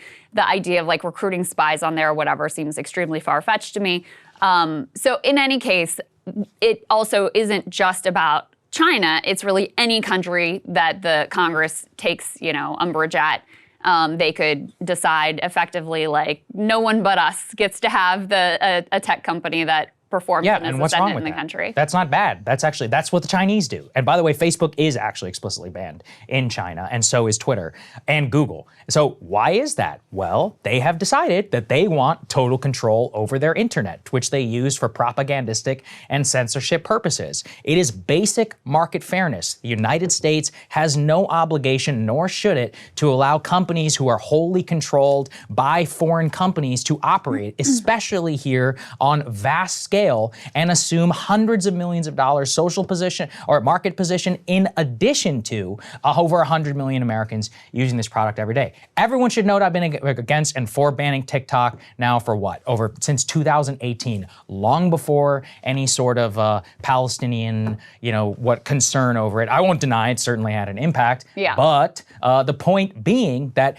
at a basic level, we do not allow foreign companies to operate here when our companies cannot do business over there. It's a market fairness. It's the same principle of tariff and reciprocal trade.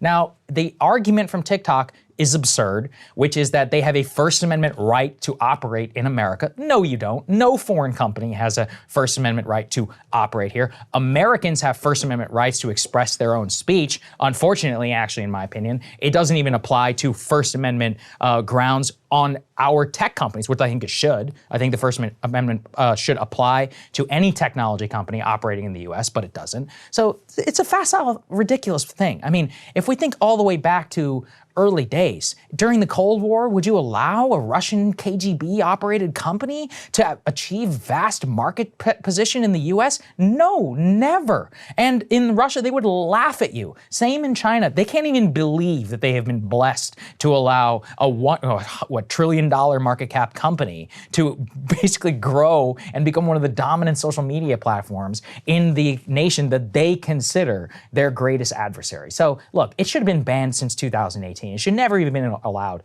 to operate it. And actually, I think if you go and you look at my original monologues, one of the things I warned about is this thing is going to get so popular that banning it will become politically untenable. So we should do it now, well before it takes off and becomes its own thing. But listen, sorry, teens and other phone addicts out there. I hope it gets banned. I've been wanting it for quite some time, long before Trump sold out because Jeff Yass, his billionaire mega donor decided, who owns a large position in ByteDance, a Chinese company. I think he's worth like 25 billion, something like that. Huge portion of his net worth is in ByteDance. Convinced Trump to do a total 180 on it. By the way, this is the other thing I don't get. Instagram Reels is fine. What's so wrong with that? And spin it off, fine. Making its own company, I'm totally fine with that. Why TikTok? Like, the algorithm itself has been totally replicated across a variety of other social platforms. Why does it have to be on TikTok? It's not like all that unique of a technology. No one can ever answer that question either. What's wrong with Reels? What's wrong with any of these that you can mindlessly scroll? YouTube Shorts, it's just, or any of these others. It's what developed, right? So it's where it's just everybody first mover is. advantage. Yeah, it's where everybody is. But the it's the technology's platform not they're unique. used to, et cetera. So in any case, I mean, I reject the like new Cold War framing, and I think the national security concerns are silly and overblown. I don't think that's why they passed it. I think they passed it because of like, not wanting to show Israeli atrocities, which is a crackdown on speech in the sense of like, oh, we don't get to be the ones that control it.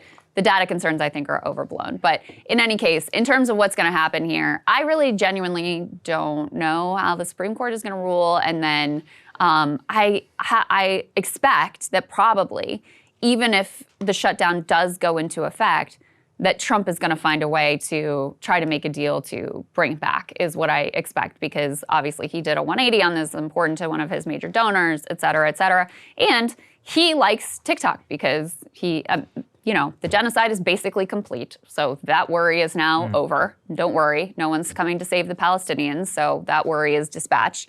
And Trump is super popular on TikTok. So I don't think he would want to let that platform go away in terms of its political benefit to him personally. So I think he's probably going to figure out a way to keep it alive. The only way it would work, though, is that he would have to convince China to allow them for a forced sale. I just don't see. They could. Yeah. They could pass new legislation. Right. Well, you'd have to pass a brand new act in Congress. Maybe. It seems difficult to get through on this one. It passed with 79 yay votes, including Democrats and Republicans. It was overwhelmingly popular in the House of Representatives. So I'm not saying it's. Actually, I think that is a veto-proof majority of the people who did. Would a number of people really switch just based on what Trump told them to do? It's possible. I think a lot of them would. And like I said, they're like, Mitt Romney is admitting that for many of them, the Israeli genocide was like the impetus, and that's gone. So that concern is lessened, and you got the dear leader saying, I want you to do X, Y, and Z.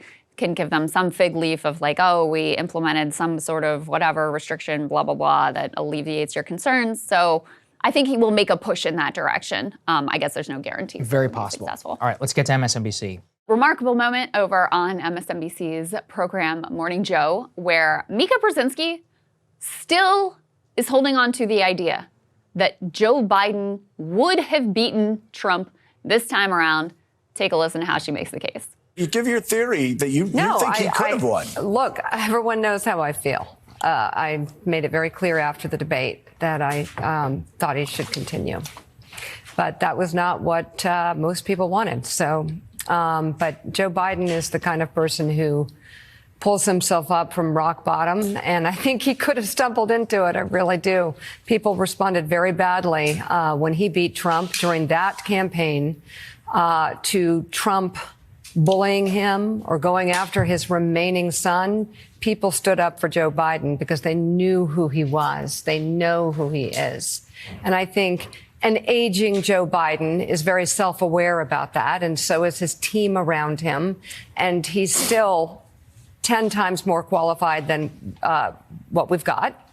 And he's qualified to manage the world stage. I think after that disastrous debate, he did a news conference. Remind me, Lemire, was it the NATO summit? Yeah, a couple weeks later. NATO summit was at Washington. 8 at night. And yep, he got names wrong. Yep, he had to correct himself a few times. But his knowledge of world affairs was in depth and clear and generated exactly what was the reality that this guy could manage the many different hotspots around the world. God, Probably the most incredible part of that to me, Saagar, is that she's still holding on to the idea that NATO press conference was a masterful gambit. I do not remember that press conference being that way.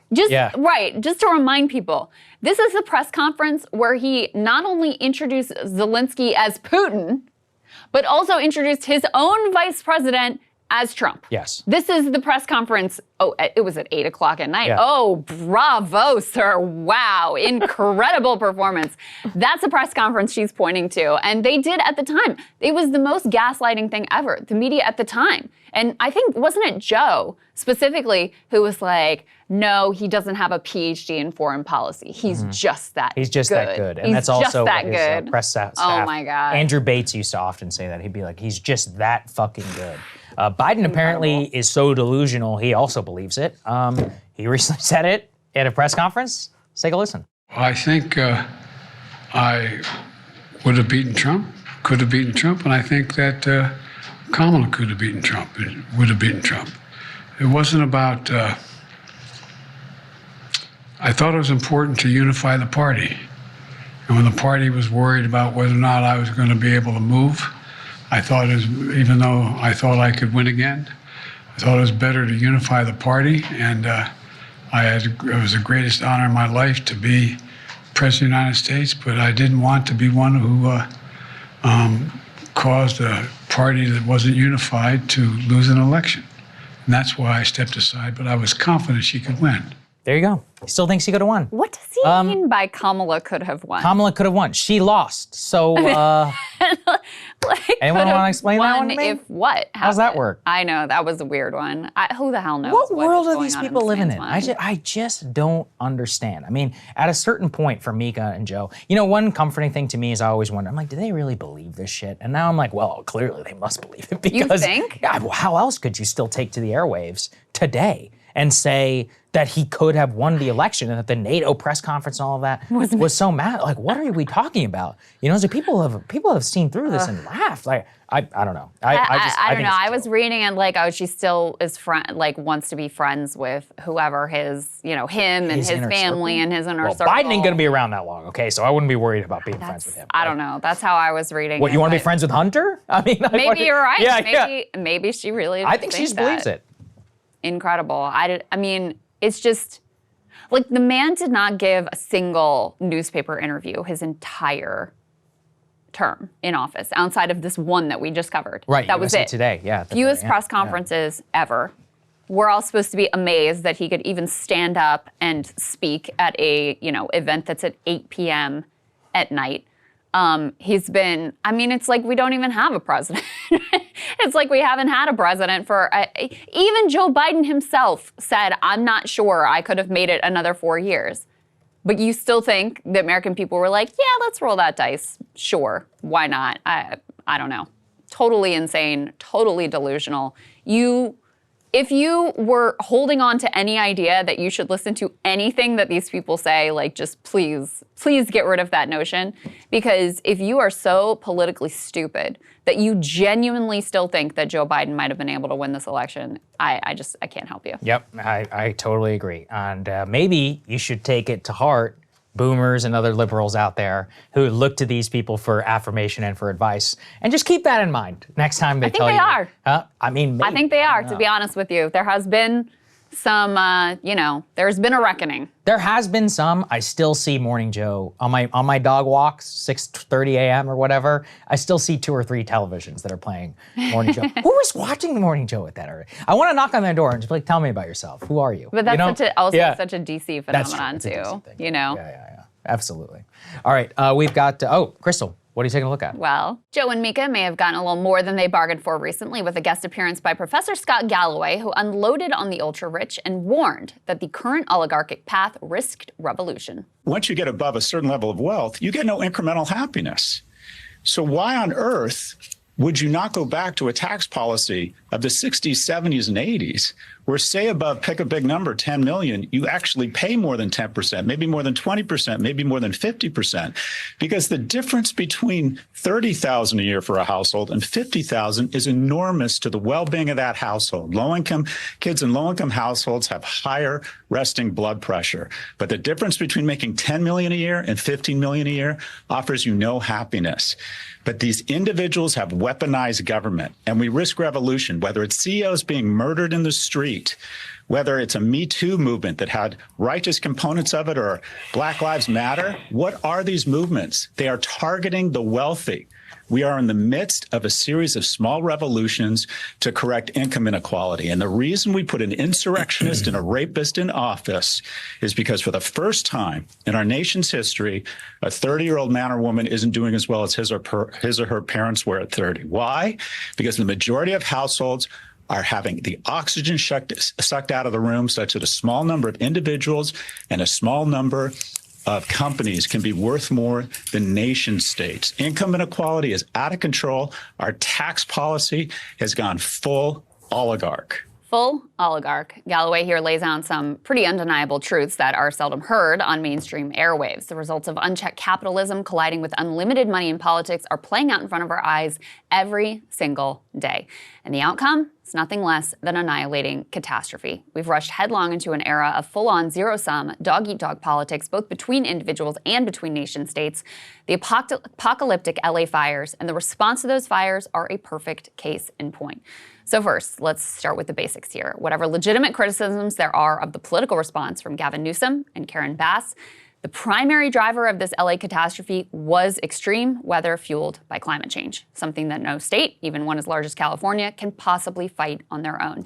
In fact, the data from last year just dropped at the same time as the wildfires, confirming 2024 was, once again, the hottest year on record. That it was the first year to breach a 1.5 degrees Celsius or 2.7 degree Fahrenheit increase from pre-industrial times. What's more, the last 10 years were all the hottest 10 years on record, lest you think that this jump was an anomaly. Wildfires are but one of the catastrophes which have increased in frequency and severity thanks to human-fueled climate change. Researchers have taken a look at these specific wildfires in LA and found that man-made impacts are the predominant cause of this catastrophe. In other words, the Santa Ana winds, they aren't the anomaly. The hotter air and drought conditions driven by climate change are what really made this horror.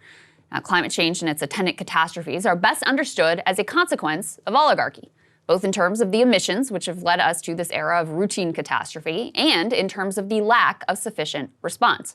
Remember, oil and gas executives at Exxon, they knew that carbon-based fuels were the primary driver of climate change nearly 50 years ago, back in 1977.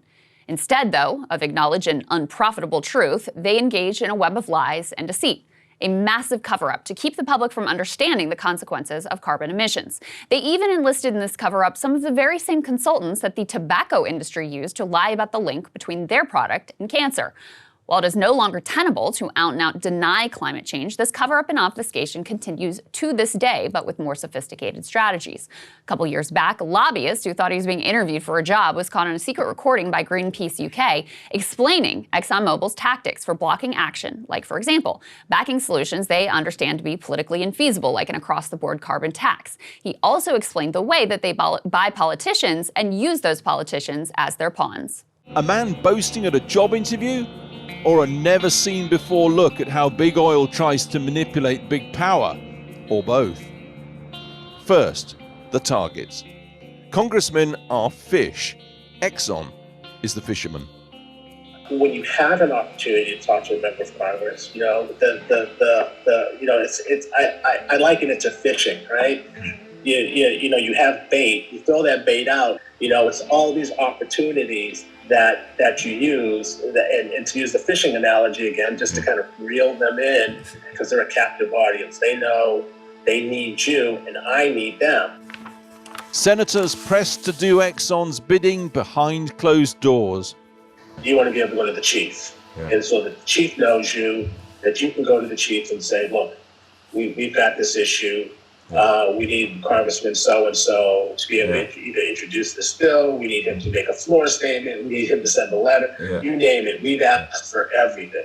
But it's not just the fossil fuel executives who have an interest in the status quo. The new tech oligarchs are equally interested in downplaying the climate crisis. This even applies to Elon Musk, who of course founded an electric vehicle company. First of all, implementing an adequate climate response would require upfront federal government spending and a strong federal government. Two things the ultra-wealthy absolutely hate because they want to keep their taxes low, and the government too weak to interfere in their business crimes and monopolies. But the tech oligarchs have another massive business interest. Essentially, every large tech company that you've heard of and plenty that you haven't are engaged in an arms race to rapidly develop AI and push towards AGI, or artificial general intelligence. The amount of carbon emissions this race is fueling is quite vast. Few companies offer transparency about the energy required to train and run their tools, but research suggests it's extraordinarily energy intensive. In fact, Google blamed a 48% increase in emissions on its AI development. Microsoft had a similar explanation for its 29% increase in emissions. As NPR writes, quote, Goldman Sachs has researched the expected growth of data centers in the U.S. and estimates they'll be using 8% of total power in the country by 2030. That's up from 3% in 2022. Company analysts say, quote, the proliferation of AI technology in the data centers necessary to feed it will drive a surge in power demand, the likes of which has not been seen in a generation.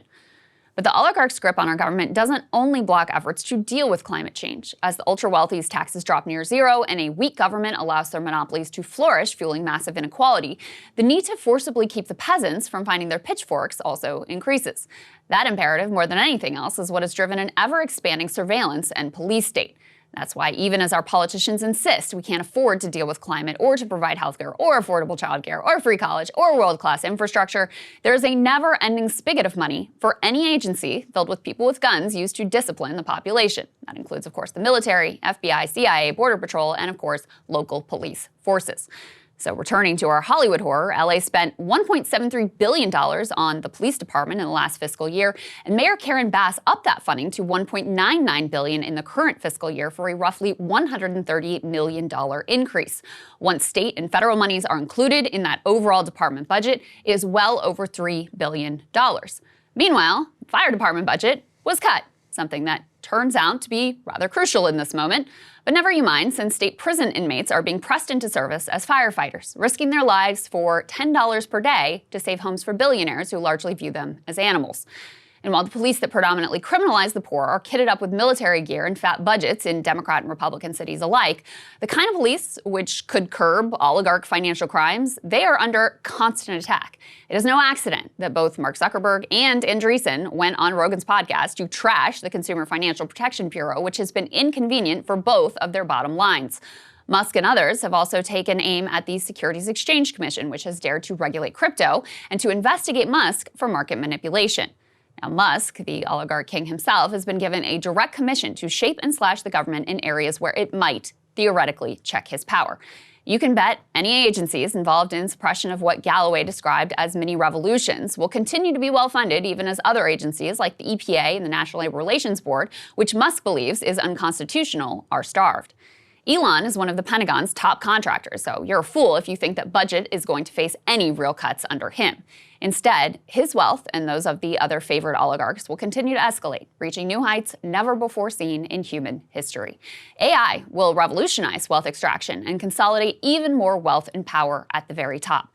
And that's to say nothing of the giant tax cut Trump has already promised these billionaires. And as these billionaires become increasingly untouchable, even by nation stage, each one individually too big to fail, they will go to greater and greater lengths to insulate themselves from the consequences of the globe being run exclusively for their benefit. This, too, we see playing out in LA. Hamilton Nolan wrote an excellent piece on this dynamic titled, quote, Lifeboat Capitalism, some burn, some drown, and some make money either way. In the piece, he writes that we have a choice to either confront the impacts from climate change together or separately. Together as a nation, helping each other in as egalitarian a way as possible, or in a Darwinian dog-eat-dog scramble for resources where the rich and the well-connected always come out on top of the pile. Of the latter option, he says, quote, we know what that will look like, don't we? It will look like rich people paying any price for private firefighters to save their mansions as all around them burn. It will look like rich people wrangling government bailouts for their washed-away beach houses as poor people inland languish in the muck. It looks like large swaths of America becoming uninsurable and then being left to only the very rich who are willing to take the risk and the very poor who can't afford to do anything else. It looks like climate refugees crowding our streets, refugees from poorer countries and then also refugees from our own country. Looks like wealthier people building walls around their safe land and then writing checks to politicians who will tell the panicked middle-class people that the poor people are coming to take their place. We can either work to build more lifeboats and to make humane rules about who gets on them, or we can just let the strong people toss the weaker people into the water and sail away. Either by action or by inaction, our government is going to effectively choose one or the other. I don't have to tell you which choice is being made in the current political dynamic. Look around. Billionaires building bunkers, learning to fight, buying properties in New Zealand, building literal spaceships in case they need to flee this doomed civilization altogether, buying entire social media platforms to spread a warped version of reality which always happens to align with their own interests. They've decided to roll the dice, that they'll be able to personally escape the consequences of the world that they themselves set up using their wealth and power as a shield. And to return briefly to Scott Galloway, whose video we started this monologue with, well, he can apparently see these dynamics pretty clearly when it comes to the US context. He is completely blind when it comes to the same dog-eat-dog dynamics which are presently ascendant on the global stage. He celebrated Israel's genocidal actions in Gaza. Their unrestrained barbarity, backed by the global superpower, has helped to cement a global order that mirrors the zero-sum Darwinian scramble that increasingly characterizes our domestic life. Might makes right. The strong will brazenly and brutally gobble up whatever resources they possibly can, with military budget ever expanding to try to make sure that no other nations might get to have a say. These wars for resources are frequently also driven by the insatiable appetites and needs of the oligarch class, whose children are never the ones sent to fight and die. In other words, oligarchy is the issue that connects all other issues: war, climate, poverty, censorship, democracy. It's no accident that as the ultra-wealthy have pulled away into a superclass of global masters, we become unable to solve a single problem that really requires collective action. Instead, we're left to watch the fires burn and pray our loved ones are not in the disaster zone this time. And Saagar, this is a more complete, I guess, description of my view of what's happening in LA and around the world and why I feel very dark about the direction that we're headed in. Well, I think that's fair. We had an entire hour-long debate about this, so I'll save some of the things that I brought up. But I make the point about I have some faith that probably technologically figure something out. But I think the real question is about democracy. And the truth is that people have, by and large, rejected a worldview where they have to reduce their consumption or embrace their trust in government. And people like you who want a very, very strong government who was literally going to ensure a just transition. I mean, think about the level of trust that I would have to put my faith in the government that they're going to figure things out for me. Throughout my entire life, the US government that I've seen, fuck no. That would be my response. Absolutely not. FDR, the book about behind me, maybe. But that was a long time ago, right? My great-grandfather was born. Here's, we'll let people watch our debate. But what I would say in response is that, you know, it's been very interesting to watch a lot of right-wing conservatives and wealthy ones in particular who would say very much the same, like, government can't do anything, we need to starve the government, let's cut $2 trillion, et cetera. But suddenly when the fires are at their house, where's the government? Then they want the big government. That's a little bit. And so when, you know, when you say, like, oh, well, we don't have any trust in the government, we still, when you're faced with a catastrophe, who else is going to come and help? Who's going to help you rebuild your house? Mm-hmm. Who's going to help your neighborhood be rebuilt? Who's going to bring the fire trucks in? Who? So whether or not you want to trust the government, there's an unavoidable reality. And so the costs of a transition are always, you know, monetized up front. You can estimate it and people see it, oh, we can't afford it, blah, blah, blah. The costs of what we're doing now are somehow never accounted for. The devastation, the loss of lives, this is going to be potentially on track to be the most expensive catastrophe we've ever had. And honestly, we're just at the beginning. So the costs of inaction are also great and also require a great deal of trust in a government to help us be able to rebuild and survive. I totally think that's fair, but you know, the government has to work, right? So, and by the way, the basic functions, the firefighter. So if you're watching this and you see no hydrants, going empty and lack of fire department and wealthy people paying private, does that increase your trust? Like for me, if someone was like, hey, Saagar, you should move to LA. No, I'd be like, absolutely not. I'm not moving to this dump because of what just happened. I would have no faith. And if anything, people are going to leave. So I think there's a feedback loop here where if the basic competence of government is ineffectual, and plus the 40-year experience, or at least I can only speak my own 32-year experience of the US government and of when I started following politics was basically 9/11. I have absolutely no faith that the current political configuration could achieve that, but both at a sociological level and at a federal level. The feedback loop that I am referring to is the fact that you have over 40 plus years, Democrat and Republican administrations, and in cities and states across the country, you have had a movement to privatize and starve the government of resources such that then it's unable to perform adequately or unable to, impact people's lives in a positive way. That degrades trust. That allows people to say, oh, that's why you got to cut more. That's why you got to cut these programs more. That's why you got to cut the fire department budget or whatever. And that fuels a loop of consistently degrading government capability and always moving more and more in the direction of privatization and every man for themselves in this just extremely individualistic approach, even to things which are fundamentally require collective action. So I think we're pretty far along that track at this point. Yeah, certainly. I don't know where it starts or how to fix it or whatever, but yeah, absolutely. All right, thank you guys so much for watching. We appreciate you. We've got Derek Thompson standing by. Let's get to it. Joining us now is Derek Thompson. He is a writer at The Atlantic, host of the Plain English podcast, and friend of the show. It's good to see you, sir. Thank you for joining us. Great to be here. Thank you so much. So Derek, you put together a cover story for The Atlantic, which has really hit home for a lot of people. Let's put this up there on the screen. And it is called The Anti-Social Century. And in it, you really weigh the costs of a lot of decisions during COVID. But I think more importantly, you just lay out a lot of important data, which highlights how much time Americans are spending by themselves and specifically just alone and what the social ramifications are of that. So why don't you just highlight some of this for the audience and give them a top-line overview of what you discussed? The top-line overview is that we have records going back at least the 1960s that ask Americans, how much time do you spend face-to-face socializing? How much time do you spend alone? And Americans have never, on record, spent more time alone and less time in face-to-face socializing. A lot of people are going to hear this and say, oh, this is mostly about COVID. No. Socializing declined in the back half of the 20th century between the 1960s and 1990s. Robert Putnam wrote a famous book called Bowling Alone, where he said, look, Americans are joining clubs less, they're joining associations less, they're bowling together less, they are bowling alone.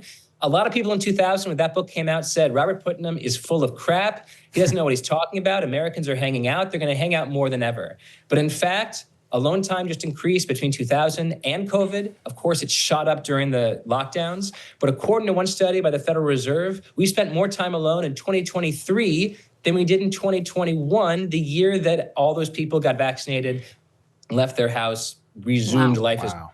So this is a 60-year problem. This is not a pandemic issue. This is a century-long issue that was briefly accelerated by the pandemic.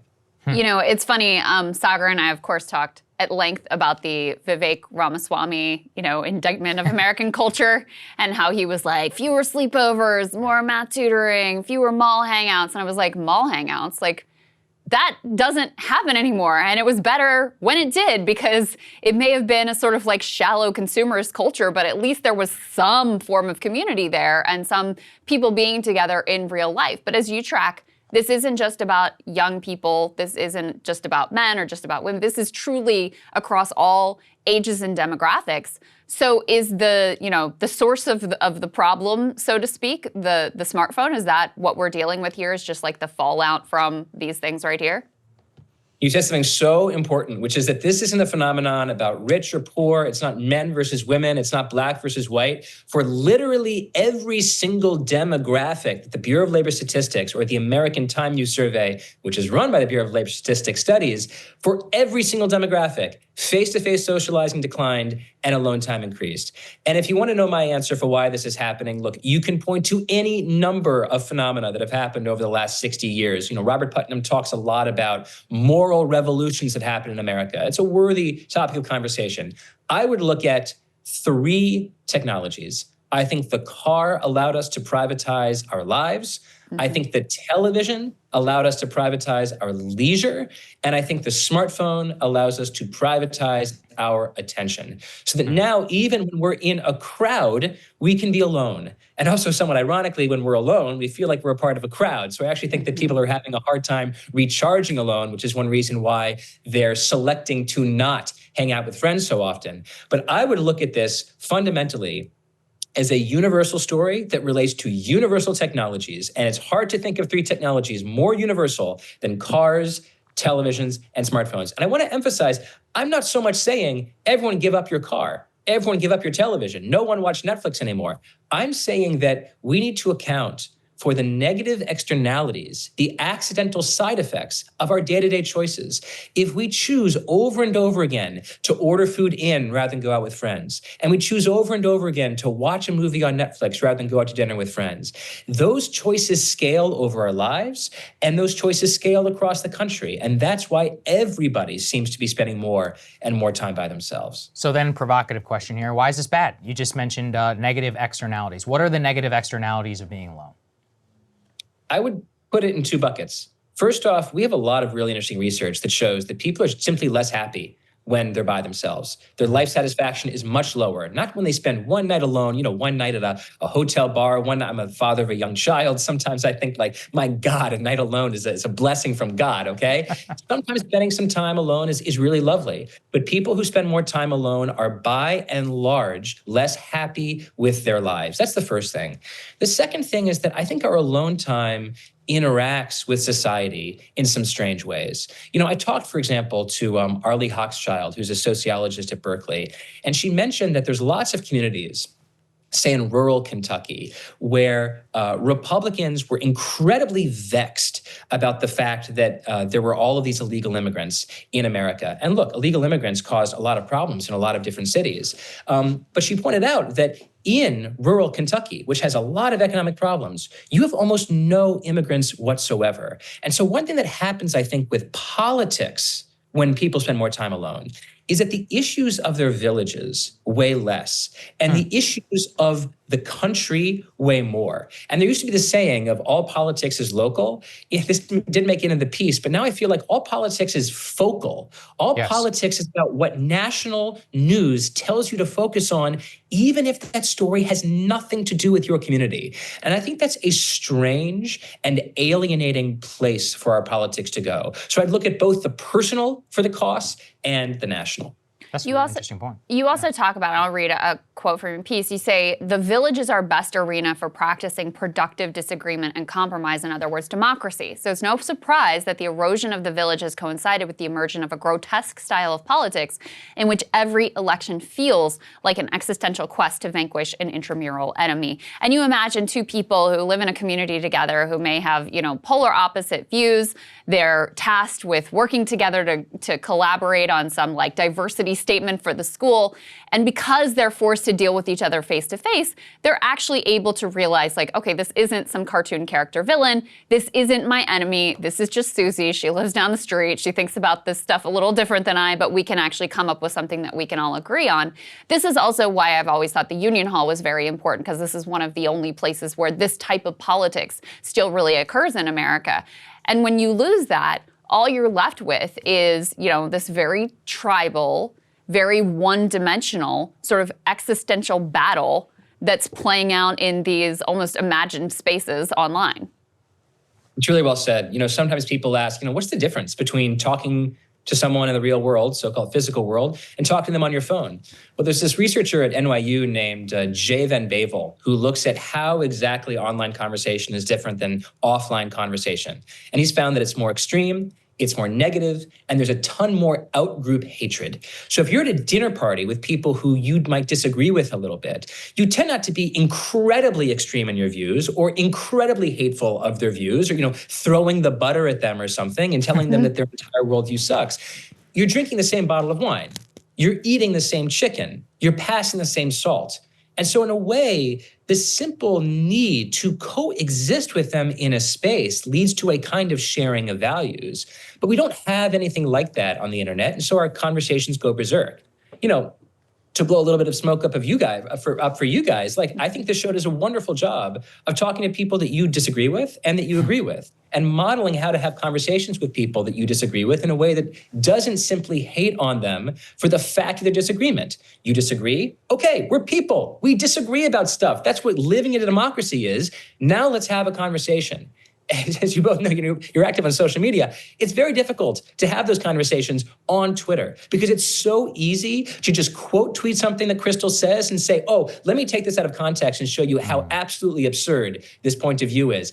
Harder to do that at a dinner table. Harder to do that in any kind of conversation because the other person can respond and say, I share your values, but I disagree. So I do think at the migration of our political conversations from the physical world, where all politics is local, to the digital world, where all politics is focal, absolutely changes the nature of our politics. I totally agree with you, Derek. So in it, you noted a few actually good trends. Independent bookstores are booming.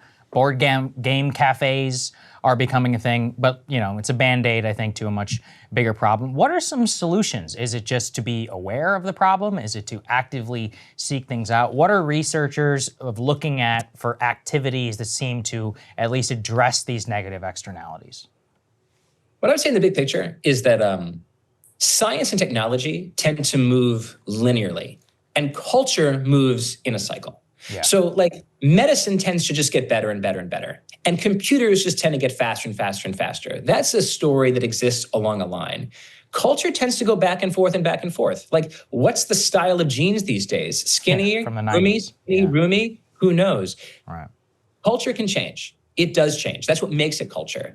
In the first half of the 20th century, we had an enormously social century. Union rates were up, marriage went up, fertility went up, the number of people who joined all kinds of associations went up. There was a kind of moral revolution in togetherness. And it changed the 1960s and 1970s for a variety of reasons, including perhaps just the rise of a certain kind of American individualism or the resurgence of a certain kind of American individualism. But culture can change. And one thing that I want to do with this piece is just to hold up a mirror to America and say, this is what we've done to ourselves. A handful of decisions that bit by bit, one night at home, have collectively created a world where everybody is spending a record amount of time alone. Do you want that? Do you like the reflection in the mirror? And I'm hoping that people say, no, I don't. And so they become a little more likely to hang out on Thursday. And that makes their friends a little more likely to invite them out the next Thursday for dinner. And that makes the friend of the friend a little bit more likely to start a book club because they see more people leaving their house, right? Little actions create norms, and norms cascading create behaviors, and behaviors cascading create movements. And my hope is that the piece is the beginning of just that. Yeah, and you also suggest, though, an overt sort of policy direction, which is if you invest in areas where there would be a communal experience, whether it's like amazing, I've been to some of these like amazing sports centers where you got all kinds of leagues and kids playing and adults playing, or, beautiful libraries, whatever it is that might capture people's interests, that would help to get people out of their homes, off their phones, and into these communal spaces. And unfortunately, what we've really seen is a lot of budget cuts for that type of community investment. But Derek, I have one more question for you on the political piece, because I thought this was an interesting insight and different than what the post-Trump reelect conversation has been. You describe Trump's style as a triumph of this all-tribe, no-village form of confrontation politics. A lot of the Democratic lessons have been more like, and maybe this is like, a positive direction to go in, but not really responsive to the moment we live in, has been more like, we need to do more outreach, we need to be nicer to people that disagree. When actually, Trump isn't nice to people who disagree with him. He calls them the enemy. He says he's gonna, sick the national security state on, send out the military against them. He uses every name in the book to describe his enemies. And we're not just talking about elites, we're talking about anyone who disagrees with him and his movement.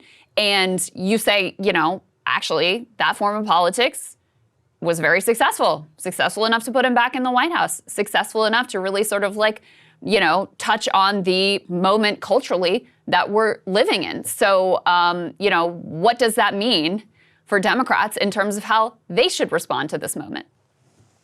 Look, it's a really good question, and I don't have the answer. Not every story is the same story, right? I wrote this 8,000, 9,000 word piece about the phenomenon that Americans spend an historic amount of time alone, and that I think it's making them sadder individually and our society sicker because of it. I don't want to represent this article as being a kind of Rosetta Stone for the future of Democratic Party politics or Democratic Party messaging. It might be the case that a meaner style of politics in the 2020s, and maybe even going forward in the age of the internet, might be more successful because people spend more time alone. And if my job were to be a political consultant, I would say meet people where they are. They're alone. They're angry. They're spending all of their time on the internet where they feel extreme and an enormous amount of outgroup animosity. Meet them where they are and feed that outgroup animosity. That might be a totally reasonable strategy for winning that election. But there's a lovely concept of the difference between infinite and finite games. And finite games are made to be won, and infinite games are made to keep playing. An election is a finite game. One side wins and one side loses. But life is a kind of infinite game. You want to keep living. You want to keep winning. And it's conceivable that the best strategies for being happy in the world might not be the best strategies for like how to win political contests like in the next midterm. Not every story is the same story. And so you want to be sure you know what question you're asking. Is the question how to win in rural Pennsylvania? Or is the question how to live the happiest life in the next few years, right? This piece is focused squarely on the second question, but the first question is, it's damn important, and we need answers there too. I love that response, I really do. So we encourage everybody to go read it, listen to your podcast as well. Derek, thank you so much for joining us, man. We appreciate it. Great to see you, Derek. Thank you. Thanks to both of you. Thank you guys so much for watching. We appreciate you. The show is going to be late today. Sorry. We talked too much. We had technical difficulties, etc. It is what it is, and we will see you all tomorrow.